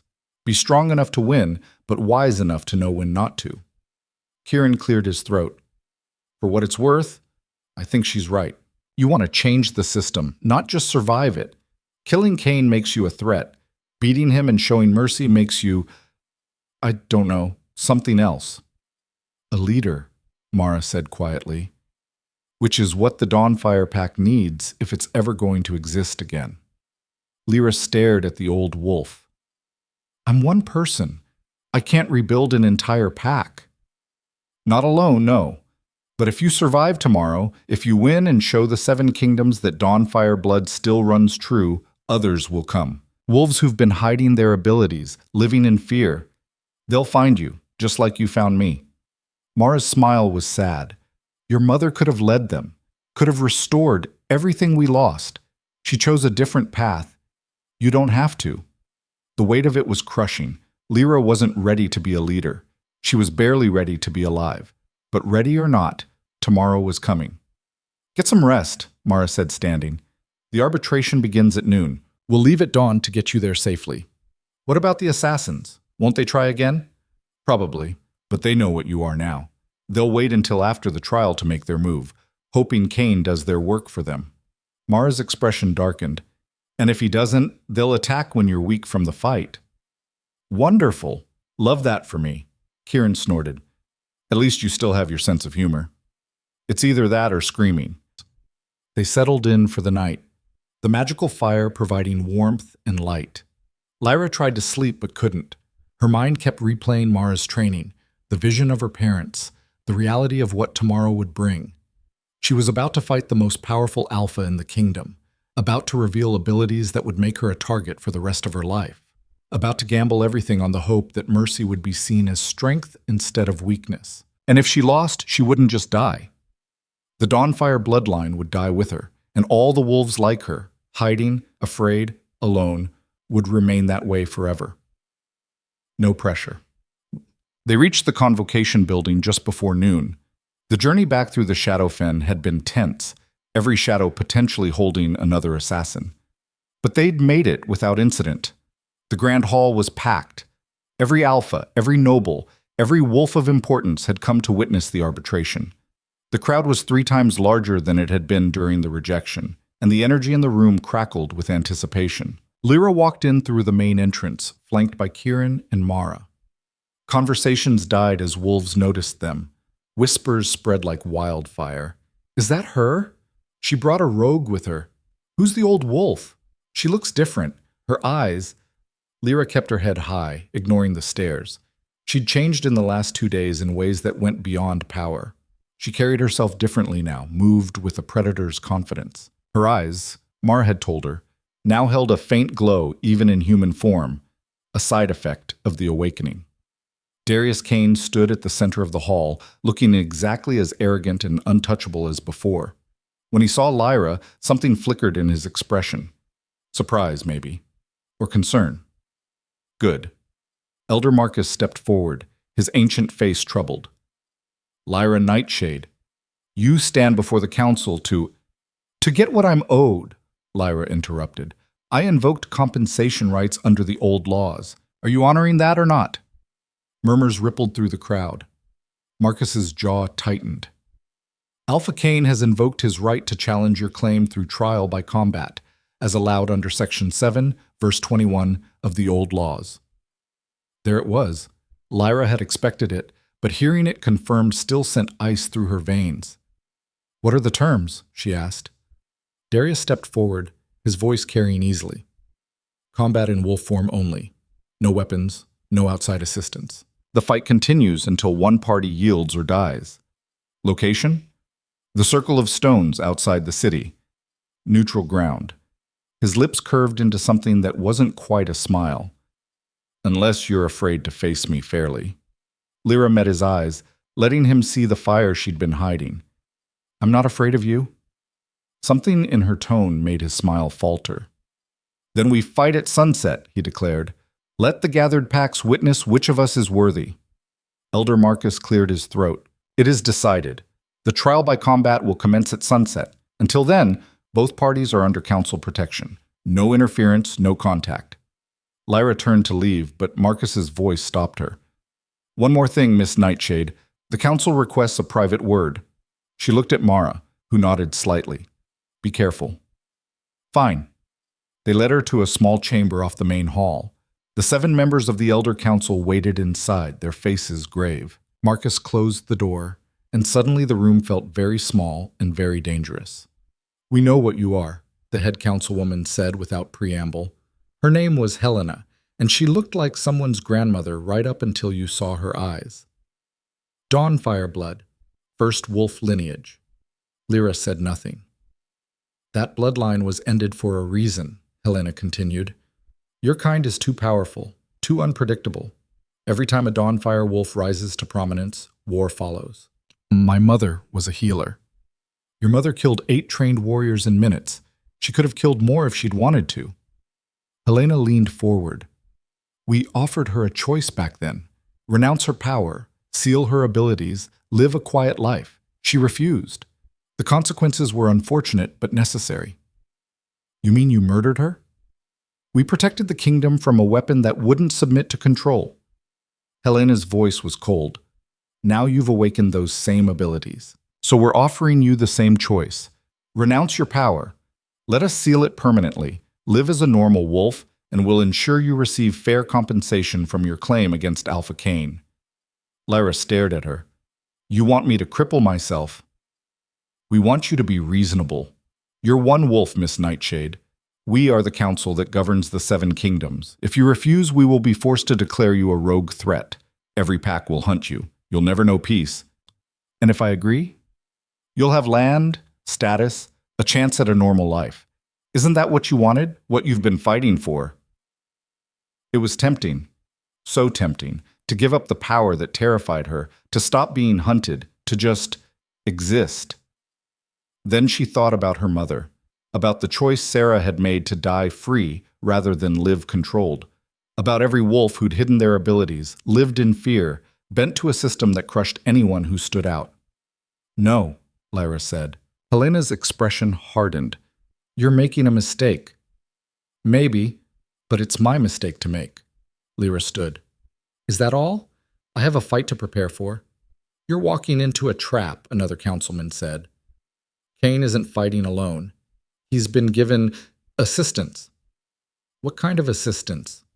"The kind that ensures Dawnfire blood doesn't spread beyond today." Helena stood as well. "We didn't want it to come to this, child, but you forced our hand." The door opened behind Lyra. She spun to find armed guards filling the corridor. Not council guards. Assassins, wearing the same dark armor as the ones who'd attacked in the Shadowfen. "You're going to kill me before the trial," Lyra said flatly. "We're going to make sure the trial goes as it should. If you somehow manage to defeat Cain, and you won't, our people will ensure you don't leave the circle alive." Helena's smile was pitying. "This isn't personal, Miss Nightshade.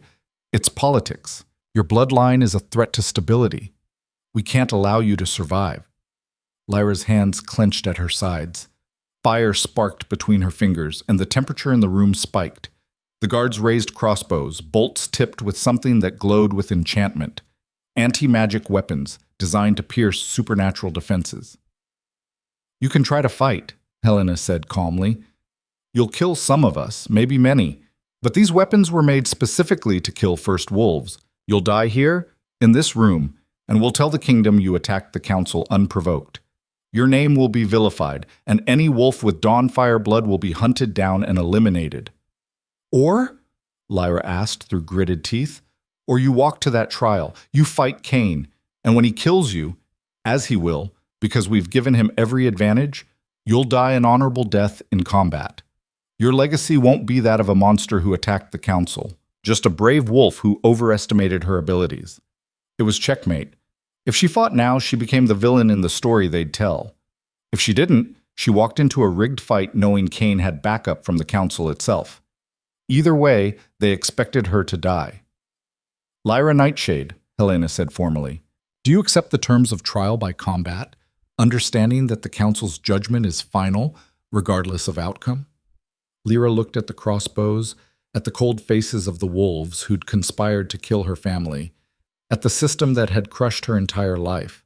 Then she smiled, and it was her mother's smile, fierce and fearless and free. "I accept," she said. "Let's see what happens when you try to kill someone who refuses to die." The guards escorted her from the chamber. As she walked through the corridor, she felt Mara's presence somewhere in the crowd.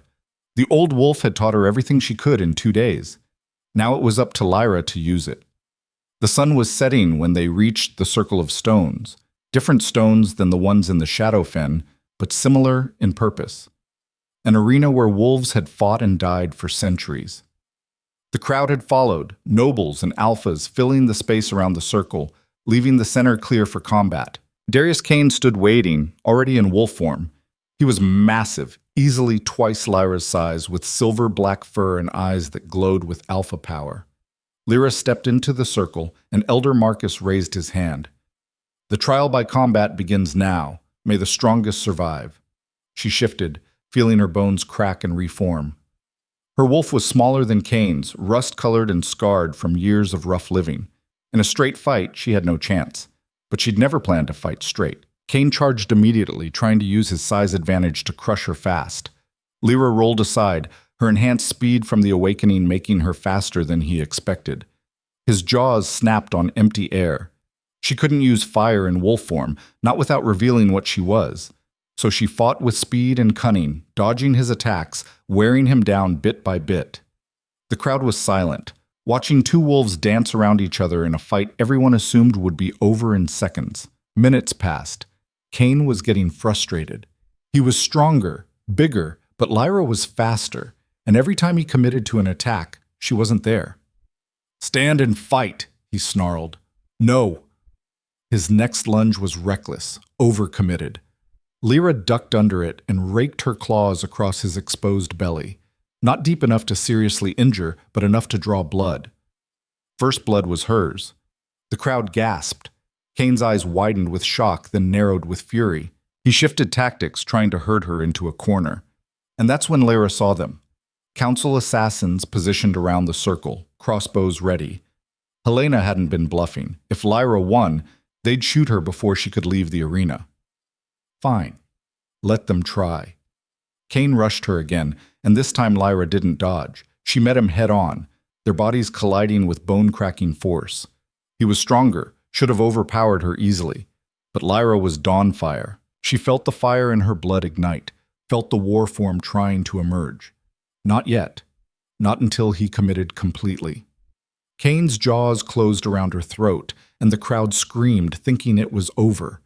Lyra smiled with wolf teeth. Then she transformed. The warworm exploded outward, flames erupting from her skin. Cain yelped and released her, stumbling back. Lyra rose to her full height, 8 feet of fire and fury, half wolf and half something ancient and terrifying. The entire crowd fell silent. "Hello, Darius," she said, her voice echoing with power. "Let me show you what I really am." "Hello, Darius," she said, her voice echoing with power. "Let me show you what I really am." The warform towered over him, 8 feet of fire and fury, claws like molten steel, eyes burning with an inner light that made the sunset look dim. Flames wreathed her body in constant motion, dancing across her skin without consuming it. She was beautiful and terrifying and impossible. Darius backed away, his wolf form suddenly looking small. Around the circle, wolves gasped and recoiled. Some dropped to their knees instinctively, submitting to a power that their blood recognized even if their minds didn't understand it. "First wolf," someone breathed. "Dawnfire," another whispered, the word spreading through the crowd like wildfire. Helena stood from her seat among the council, her face pale. She gestured sharply to the hidden assassins. Crossbows rose, enchanted bolts gleaming. But Lyra was faster. She raised one clawed hand and a wall of fire erupted between her and the assassins. The heat was so intense that the bolts ignited midair, turning to ash before they could reach her. "I wouldn't," Lyra said, her voice carrying to every corner of the circle. "I came here for a fair fight. If you wanted an execution, you should have been honest about it." The crowd erupted in confused shouting. Nobles turned to the council, demanding explanations. Helena's face twisted with fury, but she couldn't order another attack. Not now, not with hundreds of witnesses seeing the assassination attempt. Darius shifted back to human form, naked and breathing hard. His chest bore the scratches Lyra had given him in wolf form, shallow but bleeding. "You're Dawnfire," he said. It wasn't a question. "Yes. Your mother was murdered by the council because she refused to seal her power." Lyra's flames pulsed brighter with her anger. "Just like they tried to murder me before I could reach this circle. Just like they armed you with enchanted weapons and promised you backup if I somehow survived." She saw the truth in his eyes. He'd known. Maybe not all of it, but enough. "They told me you were dangerous," Darius said quietly. "That you'd use your claim to destabilize the kingdom. That Dawnfire wolves always brought war. And you believed them. I believe the council knew best." He looked at the faces around them, shocked nobles, frightened wolves, Helena's murderous glare. "I was wrong." The admission cost him. Lyra could see it in the way his shoulders tensed, the way his alpha pride warred with the reality in front of him. Darius Cain didn't apologize, didn't admit mistakes, but he just had. "The trial isn't over," Elder Marcus called out, his voice shaking slightly. "Lyra Nightshade used forbidden transformation. That's grounds for disqualification. There's nothing in the old laws that forbids the war form, Mara's voice rang out from the crowd. The old wolf stepped forward, her eyes blazing. Section 7, verse 21 specifies wolf form combat. It doesn't define what constitutes a wolf form. The war form is a natural state for first wolves, as natural as shifting from human to wolf. The first wolves are extinct, Helena snapped. Clearly not. Mara gestured to Lyra. And unless you want to admit that the Council has been systematically exterminating bloodlines they deemed threatening, which would be a violation of the Council Charter, I suggest you let this trial proceed as the law dictates. Helena's jaw clenched. She was trapped. Either admit the conspiracy or allow the fight to continue. The trial proceeds, she said finally, venom in every word. Lyra looked down at Darius, still in human form, still bleeding. He met her eyes, and something passed between them, an understanding, maybe, or just the acknowledgement of how thoroughly they'd both been played. Shift, she said. We finish this properly. Why? Darius asked. You could kill me right now? In that form, I'm no match for you. Because I'm not fighting you anymore. I'm fighting them. Lyra gestured to the council. And I need to prove I'm not the monster they say I am. That means giving you a fair chance, even if you didn't give me one. Something flickered in his expression. Respect, maybe. He shifted back to wolf form, silver-black fur rippling as the transformation completed. He was still larger than her wolf form, but against the war form, size meant nothing. Lyra released her fire form partially, shrinking down but maintaining the enhanced speed and strength. She wasn't fully wolf and wasn't fully war form, somewhere in between, balancing human and animal and something older. The crowd watched in absolute silence as they circled each other. Darius struck first, testing her defenses. Lyra blocked with one clawed hand, deflecting his attack without countering. He tried again, faster, going for her legs. She jumped over him, flipping in midair with impossible grace. You're holding back, Darius growled. So are you. He was. She could see it in the way he moved, pulling his strikes, not committing fully. He'd realized the same thing she had. This wasn't about who was stronger anymore. This was about what happened after. They're going to kill you either way, Darius said, circling. Win or lose, the council can't let you leave alive. I know. So why are you still fighting? Because every second I'm standing here proving I'm not a threat, more wolves are realizing the council lied to them. Lyra kept her eyes on him, but her attention on the crowd. Because the longer this goes on, the harder it becomes for Helena to justify murdering me in front of witnesses. She'll find a way. She always does. Maybe. But I'd rather die fighting for the truth than live believing their lies. Darius lunged, and this time Lyra met him head-on. They clashed in the center of the circle, strength against strength. The impact shook the ground, cracks spiderwebbing through the stone beneath them. Lyra's fire flared, not to burn him, but to push back. Darius skidded backward, his claws leaving furrows in the earth. You could end this, he said. You're stronger. Everyone can see it. I don't want to end you. I want to beat you. Lyra advanced slowly. There's a difference. Not in a trial by combat. Then maybe the trials need to change. She attacked this time, a combination of strikes that forced Darius to defend. He was good, better than good, trained by the best warriors in the kingdom. But she was Dawnfire, and her blood sang with techniques that had been passed down through generations of warriors who'd fought when the world was younger and wilder. Her claws raked across his shoulder. Not deep, but enough to prove she could have gone deeper if she wanted. Darius's counter was pure instinct, a snap toward her throat that would have killed a normal wolf. Lyra caught his jaws with both hands, stopping the bite inches from her neck. Fire flared between her palms, and Darius yelped, releasing her and jumping back. His muzzle was singed, fur smoking slightly. Yield, Lyra said. No. You can't win this. You know it. I know it. Everyone watching knows it. She gestured around them. This isn't about pride anymore, Darius. It's about survival. Yield, and we both walk away from this alive. If I yield, I lose everything. My pack's reputation, my status, the respect of every wolf in the 7 kingdoms. If you die, you lose more, he snarled, gathering himself for another attack. But Lyra saw the exhaustion in his movements, the way his injured shoulder was affecting his balance. He was running on pride and stubbornness now, nothing more. She could end this. One strike to his exposed throat, and it would be over. Instead, she did something that made the entire crowd gasp. She shifted back to her normal wolf form. Small, rust-colored, unremarkable. The war form's power drained away, leaving her standing on shaking legs across from an alpha who could kill her in seconds if he wanted. "What are you doing?" Darius demanded. "Proving a point." Lyra sat down, deliberately non-threatening. "You wanted a fair fight. Here it is. I'm not using my Dawnfire abilities. I'm not hiding behind power you can't match. I'm just a wolf who's tired of fighting." "This is insane." "Probably." She looked at him steadily. "But I'm done letting fear control me.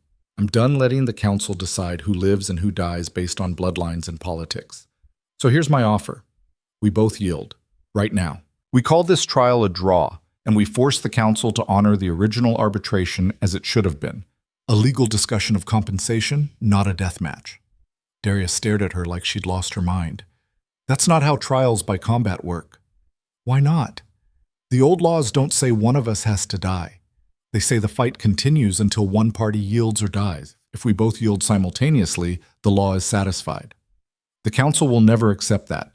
The council doesn't have a choice if we both agree to it in front of witnesses." Lyra stood still in her vulnerable wolf form. "You're Alpha Darius Kane, most powerful wolf in the Seven Kingdoms. If you stand here and say you're willing to yield for the sake of a fair resolution, what's Helena going to do? Force you to keep fighting? That makes her the villain, not you." She could see him thinking, weighing the angles. Darius was proud, but he wasn't stupid. He'd realized the council had used him, put him in a position to do their dirty work. This was his chance to salvage something from the wreckage. "If I agree to this, my pack will see it as weakness. Your pack will see you choose honor over senseless violence. That's not weakness. That's leadership." Lyra took a step closer. "And if the council tries to spin it differently, I'll make sure every wolf in this circle knows the truth, that you were willing to find a peaceful solution while they were busy hiding assassins with crossbows." Darius shifted back to human form. Naked, bleeding, proud despite everything. He walked toward her, and for a moment Lyra thought he might attack anyway. Instead, he knelt. Not a full submission, he wasn't baring his throat, but a clear gesture of respect. The crowd went wild, shouting and arguing and demanding explanations.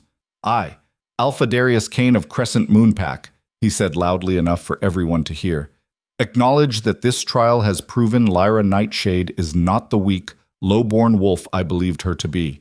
She has demonstrated strength, courage, and wisdom beyond what I expected." He stood, offering her his hand. Lyra shifted to human form, grateful that someone had the sense to throw them both cloaks, and took it. "I propose we both yield this combat," Darius continued, "and proceed with the original arbitration as intended, a discussion of fair compensation under the old laws, with the council serving as mediators rather than executioners." The last word was pointed, deliberate. Helena's face went purple with rage. "This is unprecedented," Elder Marcus stammered. "The laws don't allow for mutual yielding." "Show me where they forbid it," Mara called out. Section 7, verse 21. "Read it again. Carefully." Marcus fumbled with his scroll, his hands shaking. He read once, twice, his expression growing more troubled with each pass. It doesn't explicitly forbid mutual yielding," he admitted finally. "Then the law supports their decision." Mara stepped into the circle, joining Lyra and Darius. "The trial is concluded. Both parties have yielded. The council will now proceed with arbitration as originally intended." Helena stood, her voice like ice. "The council recognizes the legal validity of the mutual yielding. However, the matter of Lyra Nightshade's bloodline remains unresolved. Dawnfire wolves have been declared extinct for 2 centuries. Her existence contradicts that decree." "Your decree was based on extermination, not extinction," Lyra said, meeting her gaze. "You didn't wait for the bloodline to die out. You hunted us down, murdered families. My mother was one of your victims. Your mother was a threat to stability. My mother was a healer who wanted to live in peace." Lyra's voice cracked, and she felt fire spark at her fingertips before forcing it down. She only fought when you sent assassins after her, when you threatened her family. Everything she did was self-defense. She refused to submit to council authority. Because your authority demanded she cripple herself, give up who she was, live as less than what she could be. Lyra looked around at the gathered wolves, at nobles and alphas who were listening now, really listening. Is that what you want? A kingdom where the council decides who's allowed to be powerful? Where anyone who doesn't fit their definition of safe gets eliminated? Murmurs rippled through the crowd. Not all supportive, but not all hostile either. Seeds of doubt were taking root. Alpha Rowan stood from where he'd been watching, his face twisted with anger. She's a rogue. Exiled from Shadow Pine, she has no standing to make accusations against the council. I exiled her, Kieran's voice rang out as he pushed through the crowd. Because you ordered me to. Because you were afraid of what she represented. But I was there when the council's assassins attacked us in the Shadowfen. I saw them try to kill a wolf whose only crime was being born with abilities you fear. Rowan's face went red.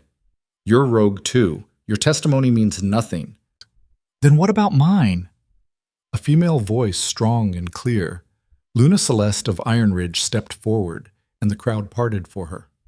She was one of the most respected she-wolves in the kingdom, her opinion carrying weight that few could match. I've watched this trial from beginning to end. I've seen council assassins positioned around this circle with weapons designed to kill first wolves. Weapons that shouldn't exist unless the council has been planning to eliminate Dawnfire survivors all along. Helena's expression cracked. Luna Celeste, you don't understand. I understand perfectly. You've been lying to us. Celeste's voice was hard. How many bloodlines have you exterminated? How many wolves with unusual abilities have disappeared over the years and we just accepted your explanations? Other nobles were standing now, voices rising in question and accusation.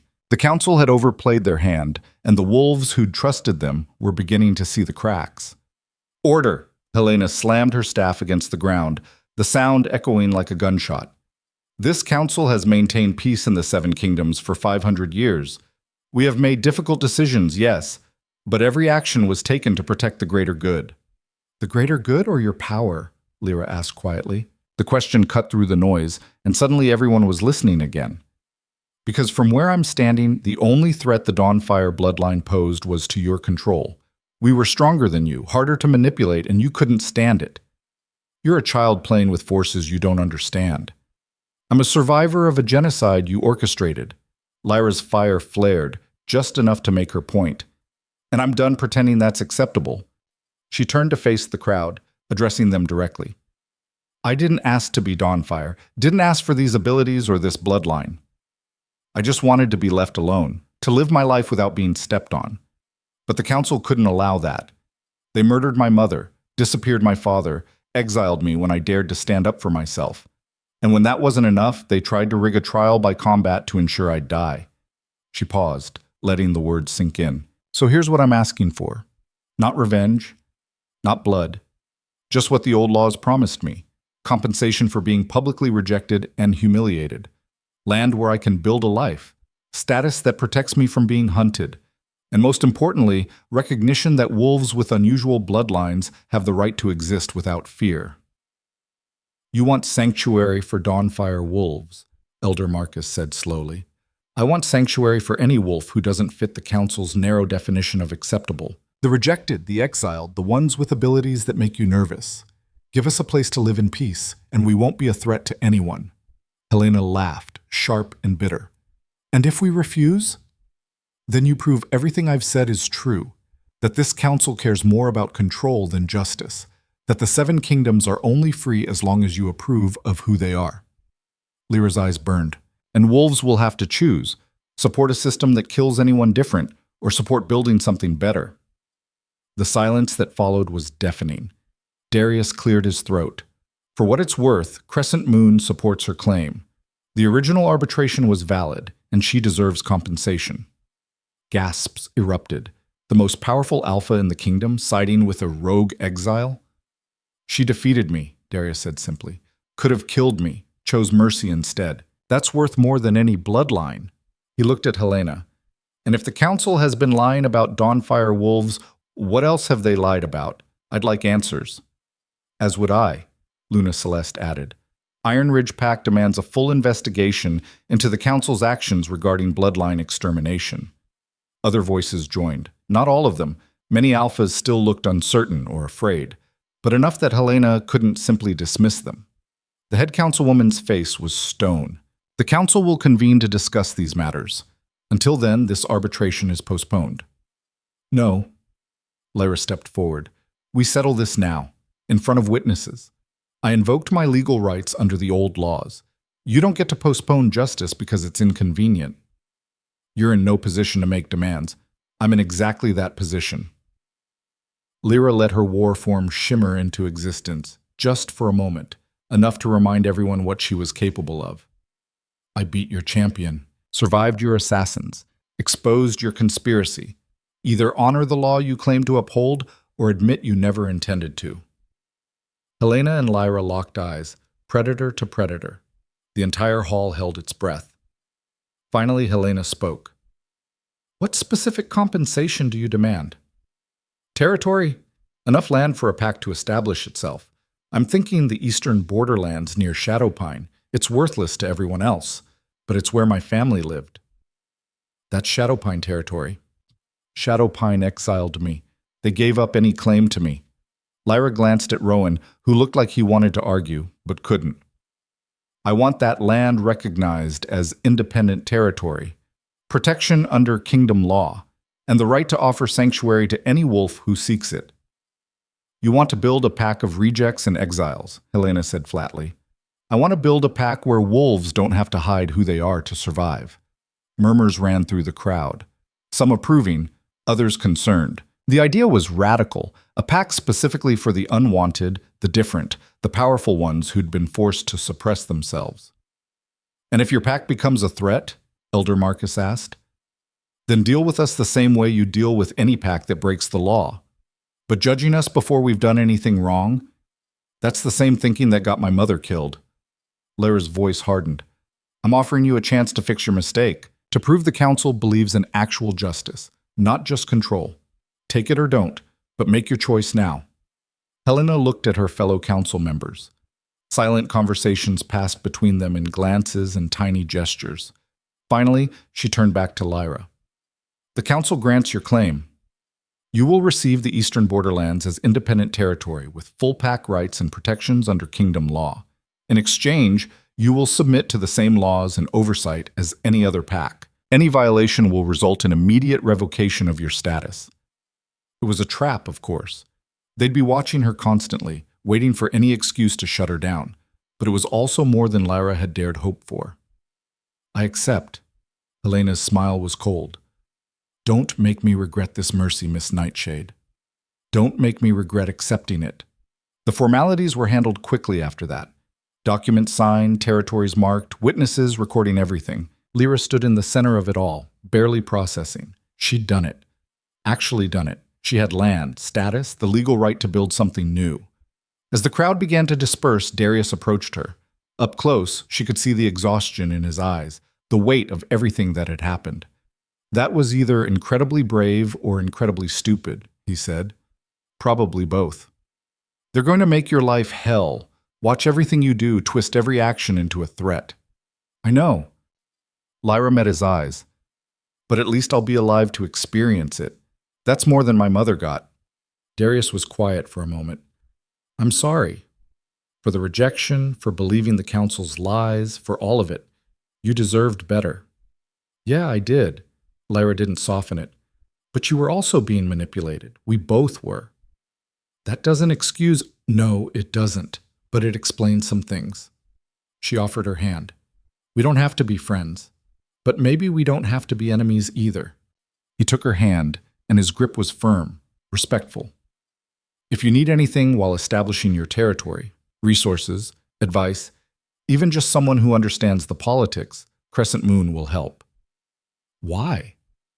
Because you beat me fairly and showed mercy when you didn't have to. Because you exposed a conspiracy that I was blind to. And because... He smiled slightly. Because I think you're going to do something interesting with that territory, and I'd rather be an ally than an obstacle. Lyra couldn't help but smile back. Interesting. That's one word for it. As Darius walked away, Kieran and Mara approached. Kieran looked shell-shocked, while Mara was grinning like she'd won a bet. You actually did it, Kieran breathed. You survived, won compensation, and exposed the council all at once. We survived, Lyra corrected. Couldn't have done it without you. I just stood there and looked worried. You stood there when everyone else ran. That matters. Mara clapped Lyra on the shoulder hard enough to make her stumble. Your mother would be proud. You didn't just survive, you changed the game entirely. I barely know what I'm doing. None of us do at first. That's the fun part. Mara's expression grew serious. But understand this. The council gave you what you wanted because they believe you'll fail, that you'll build your pack of rejects, and it'll collapse within a year. They're betting on you being too young, too inexperienced, too idealistic to make it work. Are they right? Maybe. Probably. Mara shrugged. But your mother thought she could hide her power and live normally, and that didn't work either. At least your way, you're fighting in the open. That's better than dying in the shadows. Lyra looked around the hall at the faces still watching her, some with hope, some with fear, some with calculation. She'd painted a target on her back that would never fade. The council would be waiting for her to fail. Other packs would test her constantly, and the wolves she planned to offer sanctuary to would come with their own problems and complications. It was going to be a disaster. But it was her disaster, her choice, her chance to build something that wasn't defined by fear and control. When do we leave for the borderlands? She asked. Kieran groaned. Can we at least sleep first? We've been awake for 2 days straight. Fair point. Lyra started toward the exit, her new allies falling into step beside her. 1 night of rest. Then we go build a pack. As they walked through the grand doors into the evening air, Lyra felt something she hadn't experienced in years. Hope. It was fragile and probably foolish, but it was real. She was alive, recognized, and legally protected. She had friends who'd stood by her and abilities that made her dangerous enough that even the council had to respect her. Most importantly, she had a purpose, something to build toward that wasn't just survival. The rejected nobody who'd been publicly humiliated 5 days ago was gone.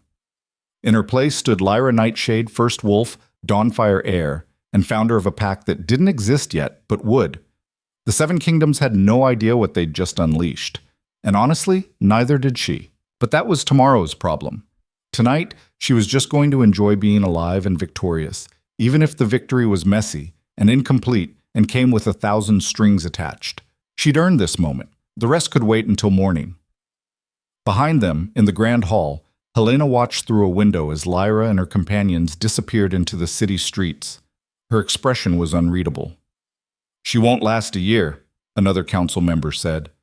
No, Helena agreed. She won't, but we need to be prepared in case she does. Prepared how? Helena's smile was thin and sharp. The same way we've always handled threats to the established order. We'll give her enough rope to hang herself with, and if she somehow manages not to, well, she turned from the window. There are always accidents in the borderlands. Wild animals, rogue attacks. Such a shame when young alphas die before their time. And if she survives those too, then we'll know she's truly dangerous, and we'll have justification to eliminate her properly. Helena's eyes glinted. Either way, the Dawnfire bloodline ends with her. I'll make certain of it. But in the streets below, Lyra Nightshade walked with her head high and fire in her blood, already planning a future that the council couldn't imagine and wouldn't control. The game was far from over. It was only just beginning. The game was far from over. It was only just beginning. 6 months later, Lyra stood on the ridge overlooking what had once been worthless borderland and was now something else entirely. The Eastern Territory had transformed in ways even she hadn't imagined. What started as rocky, treacherous ground that nobody wanted had become home to over 200 wolves, and more arrived every week. They called it Dawnfire Territory now. The name had stuck despite Lyra's protests that it sounded too dramatic. It sounds exactly dramatic enough, Kieran had argued. We're literally a pack of rejects building something from nothing. Embrace it. Below her, the settlement sprawled across the valley. Wooden structures, some permanent, some temporary, dotted the landscape. Training grounds where wolves practiced combat, gardens where they grew food. A meeting hall they'd built together, everyone contributing labor regardless of rank or ability. It wasn't perfect. The buildings were rough, the organization chaotic, and fights broke out at least once a week. But it was theirs. Lyra! A young she-wolf named Iris ran up the ridge, breathless. She'd arrived 3 months ago, exiled from Stormclaw for having vision she couldn't control. There's a delegation at the border, official looking. They're requesting an audience. Lyra's stomach tightened. Official delegations were rarely good news. How many? 5 wolves. One of them is wearing council colors. Of course. The council had been quiet for months, watching and waiting. Lyra had known they'd make a move eventually. Get Mara and Kieran. Have them meet me at the border in 10 minutes. Iris nodded and ran off. Lyra took a breath, centering herself the way Mara had taught her. The old wolf had stayed to help build the pack, claiming she was too stubborn to die peacefully and wanted to see what Lyra would accomplish. The walk to the border gave Lyra time to think. 6 months of constant work, constant vigilance, waiting for the other shoe to drop. They'd survived 3 rogue attacks that felt suspiciously coordinated, weathered a harsh winter with limited supplies, dealt with wolves who arrived broken and damaged, needing time to heal before they could contribute, and somehow they'd made it work. Mara and Kieran were already waiting when Lyra arrived. Kieran had filled out in the months of hard labor, looking less like a worried academic and more like an actual warrior. Mara looked unchanged, ancient and sharp, and perpetually amused by everything. Council delegation, Mara said without preamble. This should be entertaining. Or disastrous, Kieran muttered. Same thing. The delegation waited on the other side of the marked boundary line. 4 wolves in formal dress flanked a 5th wearing the gray robes of the Elder Council. Not Helena, thank the fates.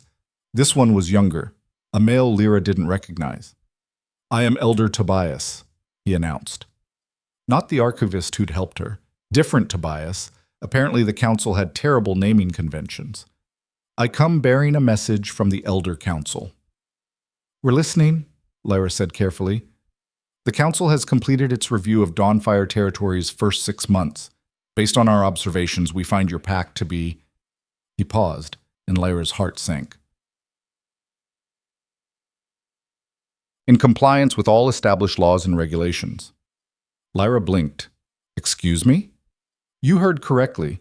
Your pack has not violated any laws, has not engaged in aggression against neighboring territories, has maintained order and discipline within your borders. The council acknowledges this. Tobias's expression was carefully neutral. However, questions remain about long-term viability. Therefore, the council proposes a formal evaluation. What kind of evaluation? A gathering of the 7 Kingdoms leadership in 3 months' time. Your pack would present itself for official recognition, not just as a legal territory, but as a full member of the Kingdom Alliance, with all the rights and protections that entails. Lyra's mind raced. Full recognition meant a seat at council meetings, a voice in kingdom decisions, protection from being dissolved on a whim. It also meant more scrutiny, more expectations, more chances for the council to find fault. And if we refuse this evaluation, your current status continues. You remain a legal territory, but not a recognized pack, which means you have no say in laws that affect you, no trade agreements, no formal allies. Tobias's eyes glinted. You'd be isolated, vulnerable, alone. There it was, the trap. The accept the evaluation and risk failing it, or refuse and be cut off from everything that made a pack sustainable long term. We'll consider it, Lyra said. The council requires an answer within 2 weeks. Tobias nodded formally. I suggest you choose wisely. The delegation left. Lyra, Mara, and Kieran stood in silence, watching them disappear into the distance. Well, Kieran said finally, that's terrifying. It's a setup, Mara agreed. They're giving you just enough time to panic and make mistakes. Then they'll use those mistakes to justify denying recognition. So we don't make mistakes. Easy to say. Harder when you're being watched by wolves who want you to fail. Mara's expression was troubled. The evaluation won't just be about following laws. They'll judge everything. How you lead, how your pack functions, whether you're a threat to stability. One wrong move and they'll use it to shut you down. Lyra looked back at the settlement.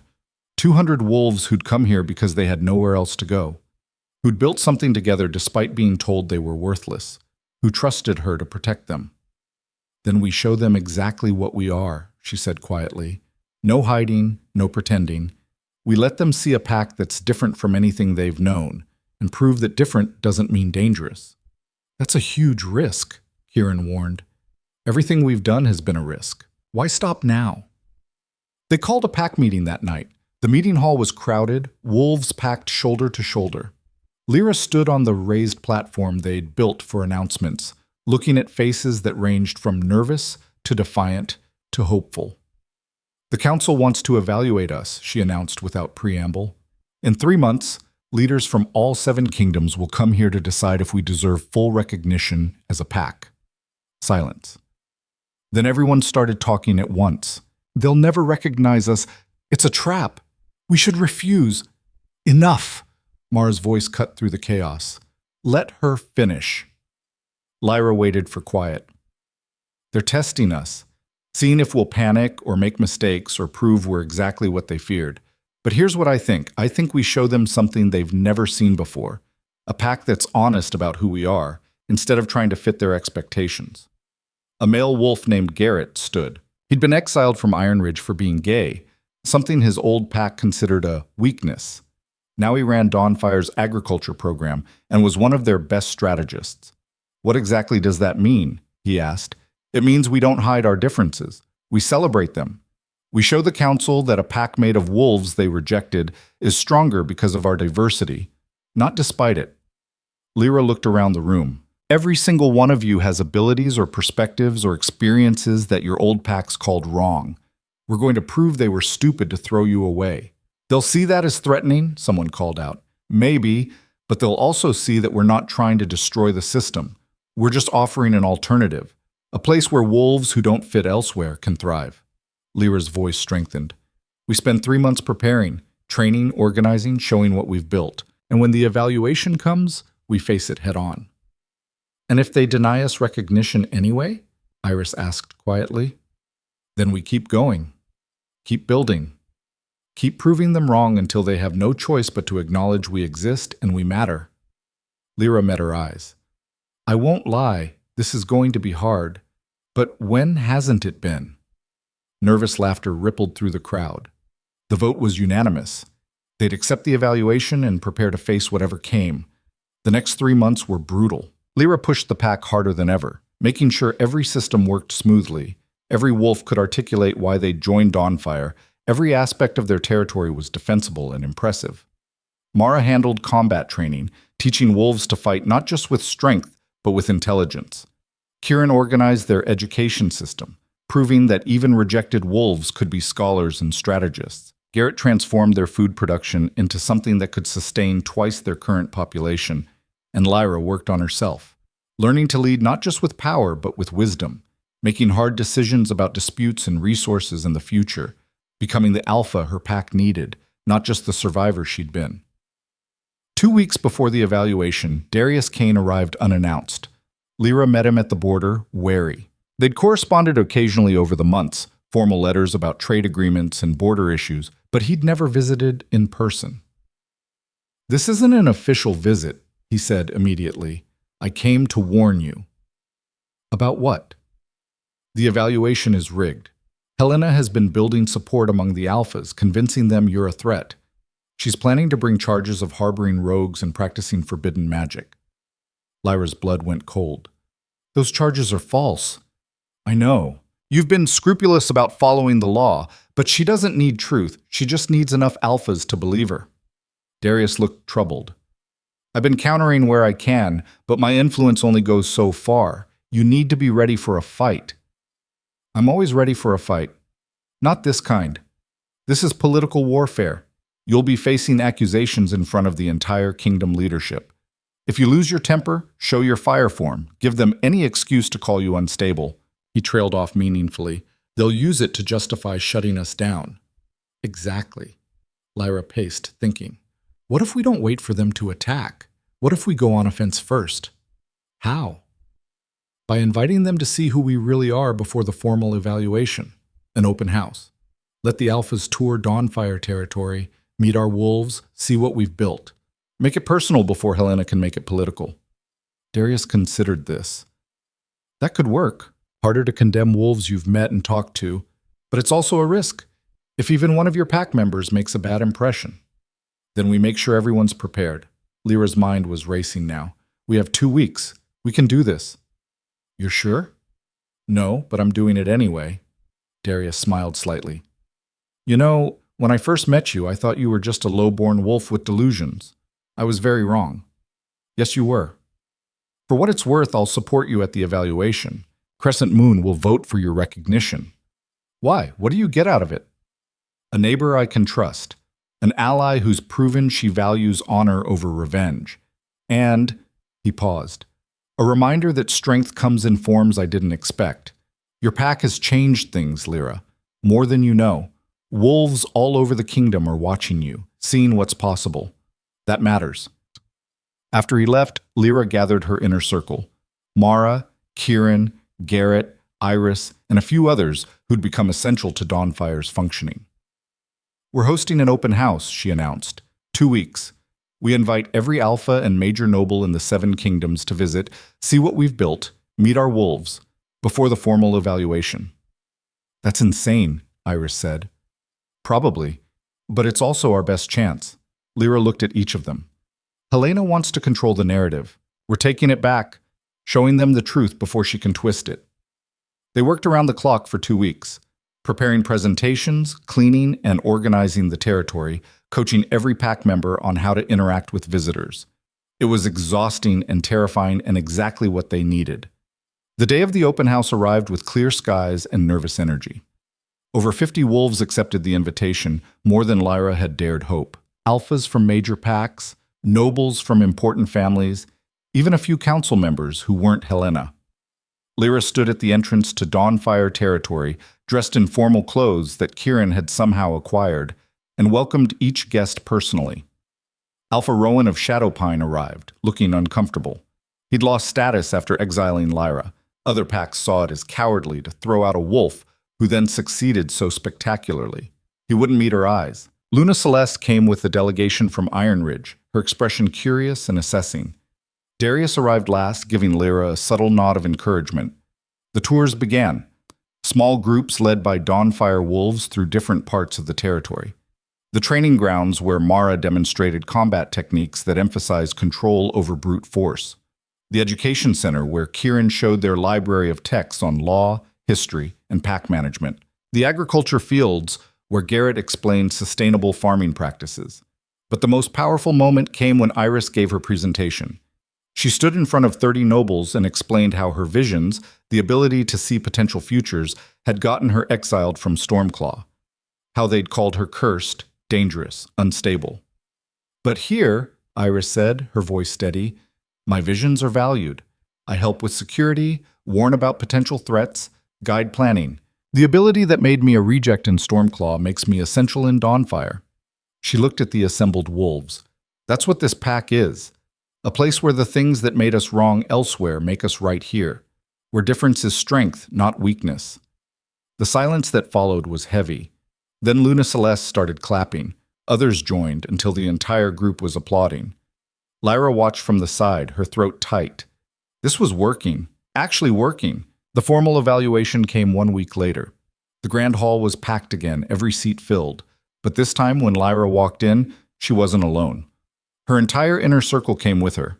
Mara, Kieran, Garrett, Iris, and a dozen others who represented different aspects of what Dawnfire had become. Helena sat at the center of the council table, her expression unreadable. The other alphas filled the remaining seats, their faces showing everything from support to hostility to careful neutrality. We convene to evaluate Dawnfire Territory's petition for full pack recognition, Elder Marcus announced. Alpha Lyra Nightshade will present her case. Lyra stepped forward, and the old fear tried to rise. The memory of standing here 6 months ago, rejected and humiliated. She pushed it down. That wolf was gone. 6 months ago, I stood in this hall asking for basic compensation under the old laws, she began. Today, I'm asking for recognition that what we've built deserves to exist. not as an exception, not as a tolerated oddity, but as a legitimate pack with full rights and protections. She gestured to her companions. Dawnfire territory is home to over 200 wolves. Every single one was rejected, exiled, or forced out of their original packs for being different, too powerful, too weak, too strange, too unconventional. We took them in, gave them a place to belong, and together we've built something that works. Built on what foundation? Helena challenged. Your pack has no unified bloodline, no shared history, no traditional structure. What holds you together besides shared rejection? Purpose, Lyra said simply. We're building a future where wolves don't have to hide who they are to survive, where abilities are celebrated, not feared, where strength comes from diversity, not conformity. Beautiful words, but words don't defend territory or maintain order. Helena leaned forward. How can you guarantee your pack won't become a haven for rogues and criminals, for wolves who were rejected for legitimate reasons? We have laws, standards. Every wolf who joins undergoes evaluation. We accept the rejected, not the dangerous. Lyra's voice hardened. And before you accuse us of being soft, remember that we've successfully defended against 3 major rogue attacks in 6 months. Our combat record is better than some established packs. Murmurs ran through the room. Mara smiled slightly. I have a question, Alpha Rowan said, standing. His voice shook slightly. What happens to packs who exiled wolves that ended up in Dawnfire? Do you hold grudges? Plan revenge? Lyra looked at him. The Alpha who'd hit her, exiled her, tried to break her. The Alpha who'd lost influence and respect because of his actions. We hold no grudges, she said clearly. Wolves who come to Dawnfire leave their old pack politics behind. We don't encourage revenge or conflict with anyone. We just want to exist in peace. Even with packs who wronged you personally? Even then, Lyra met his eyes. You exiled me, Alpha Rowan. I could hate you for it. But honestly, you did me a favor. Freed me to become something better than I would have been in Shadowpine. So no, I don't hold a grudge. I'm grateful. Rowan's expression crumpled. He sat down heavily, looking decades older. Luna Celeste stood next. I visited Dawnfire territory last week, spoke with several pack members. I was impressed by their organization, their dedication, and most importantly, their happiness. These are wolves who were miserable and broken in their old packs. Now they're thriving. She looked around the room. Can we really call ourselves civilized if we deny them the right to exist? Other voices rose, arguing for and against. The debate went on for hours, with Lyra answering every question, defending every decision, making her case over and over. Finally, Helena called for order. We will vote. Those in favor of granting Dawnfire territory full pack recognition, indicate now. Hands rose. Lyra's heart pounded as she counted. Darius, Luna Celeste, 2 other alphas she'd never met. 5, 6.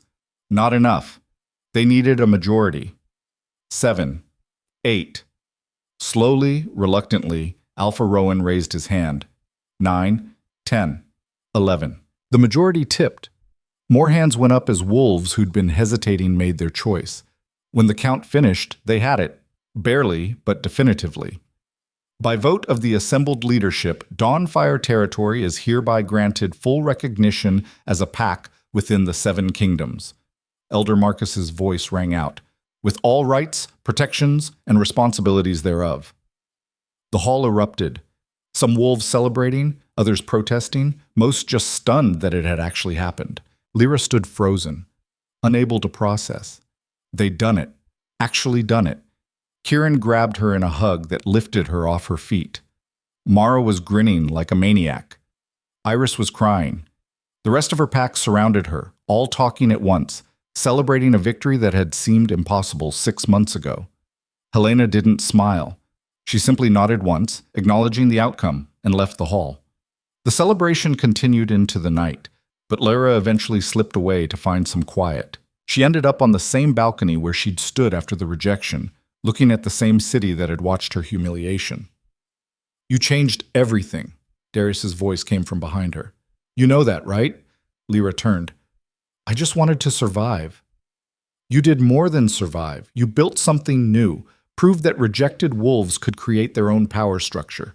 3 other territories have already started accepting wolves their old packs exiled, trying to replicate what you've done. They shouldn't try to copy us. They should build what works for them. That's exactly my point. You gave them permission to imagine different possibilities. Darius leaned against the railing beside her. The 7 kingdoms won't be the same after this. You've cracked the foundation of how we think about pack structure, about who deserves power, about what strength really means. Helena will try to stop it, probably, but she's lost ground today. The vote proved that enough alphas believe in what you're doing to protect it. He smiled. Besides, you're not the weak, low-born wolf she thought she could eliminate anymore.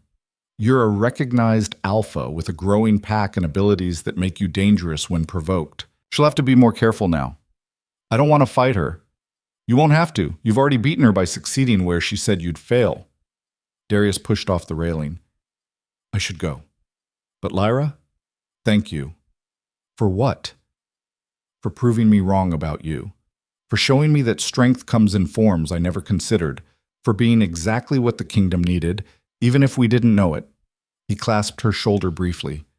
You're going to do great things. I'm glad I'll get to watch. After he left, Lyra stood alone under the stars, thinking about everything that had happened. 6 months ago, she'd been a nobody. Rejected, exiled, running for her life.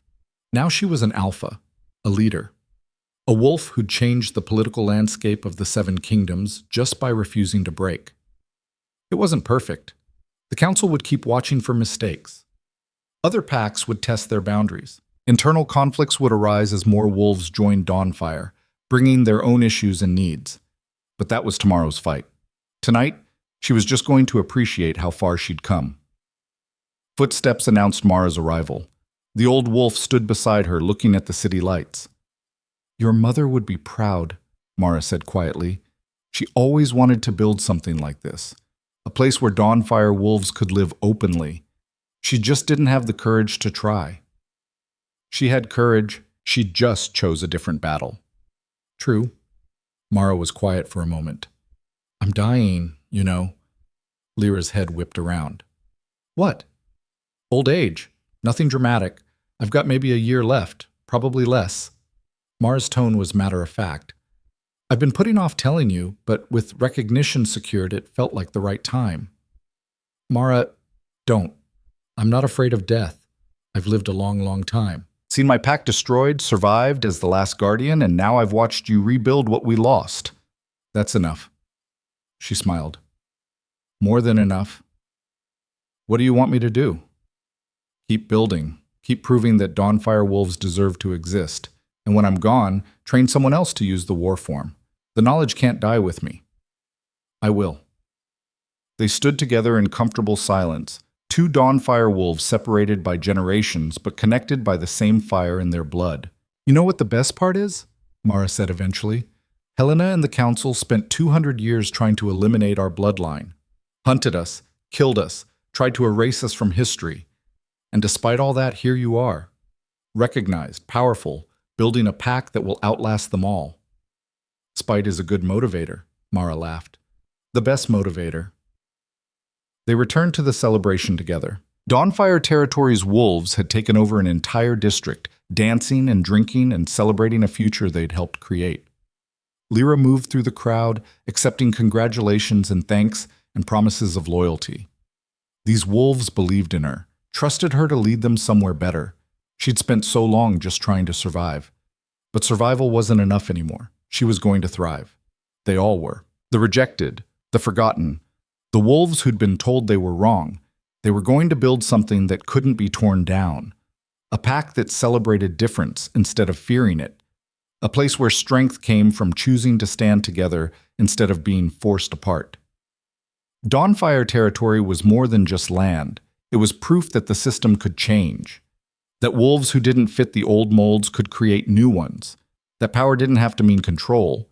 It could mean freedom. And Lyra Nightshade, the low-born nobody who'd been publicly rejected and left for dead, had made it all possible. Not by being perfect, not by following the rules, but by refusing to break when everyone expected her to. By standing up, speaking out, and fighting for the right to exist as she was instead of as others wanted her to be.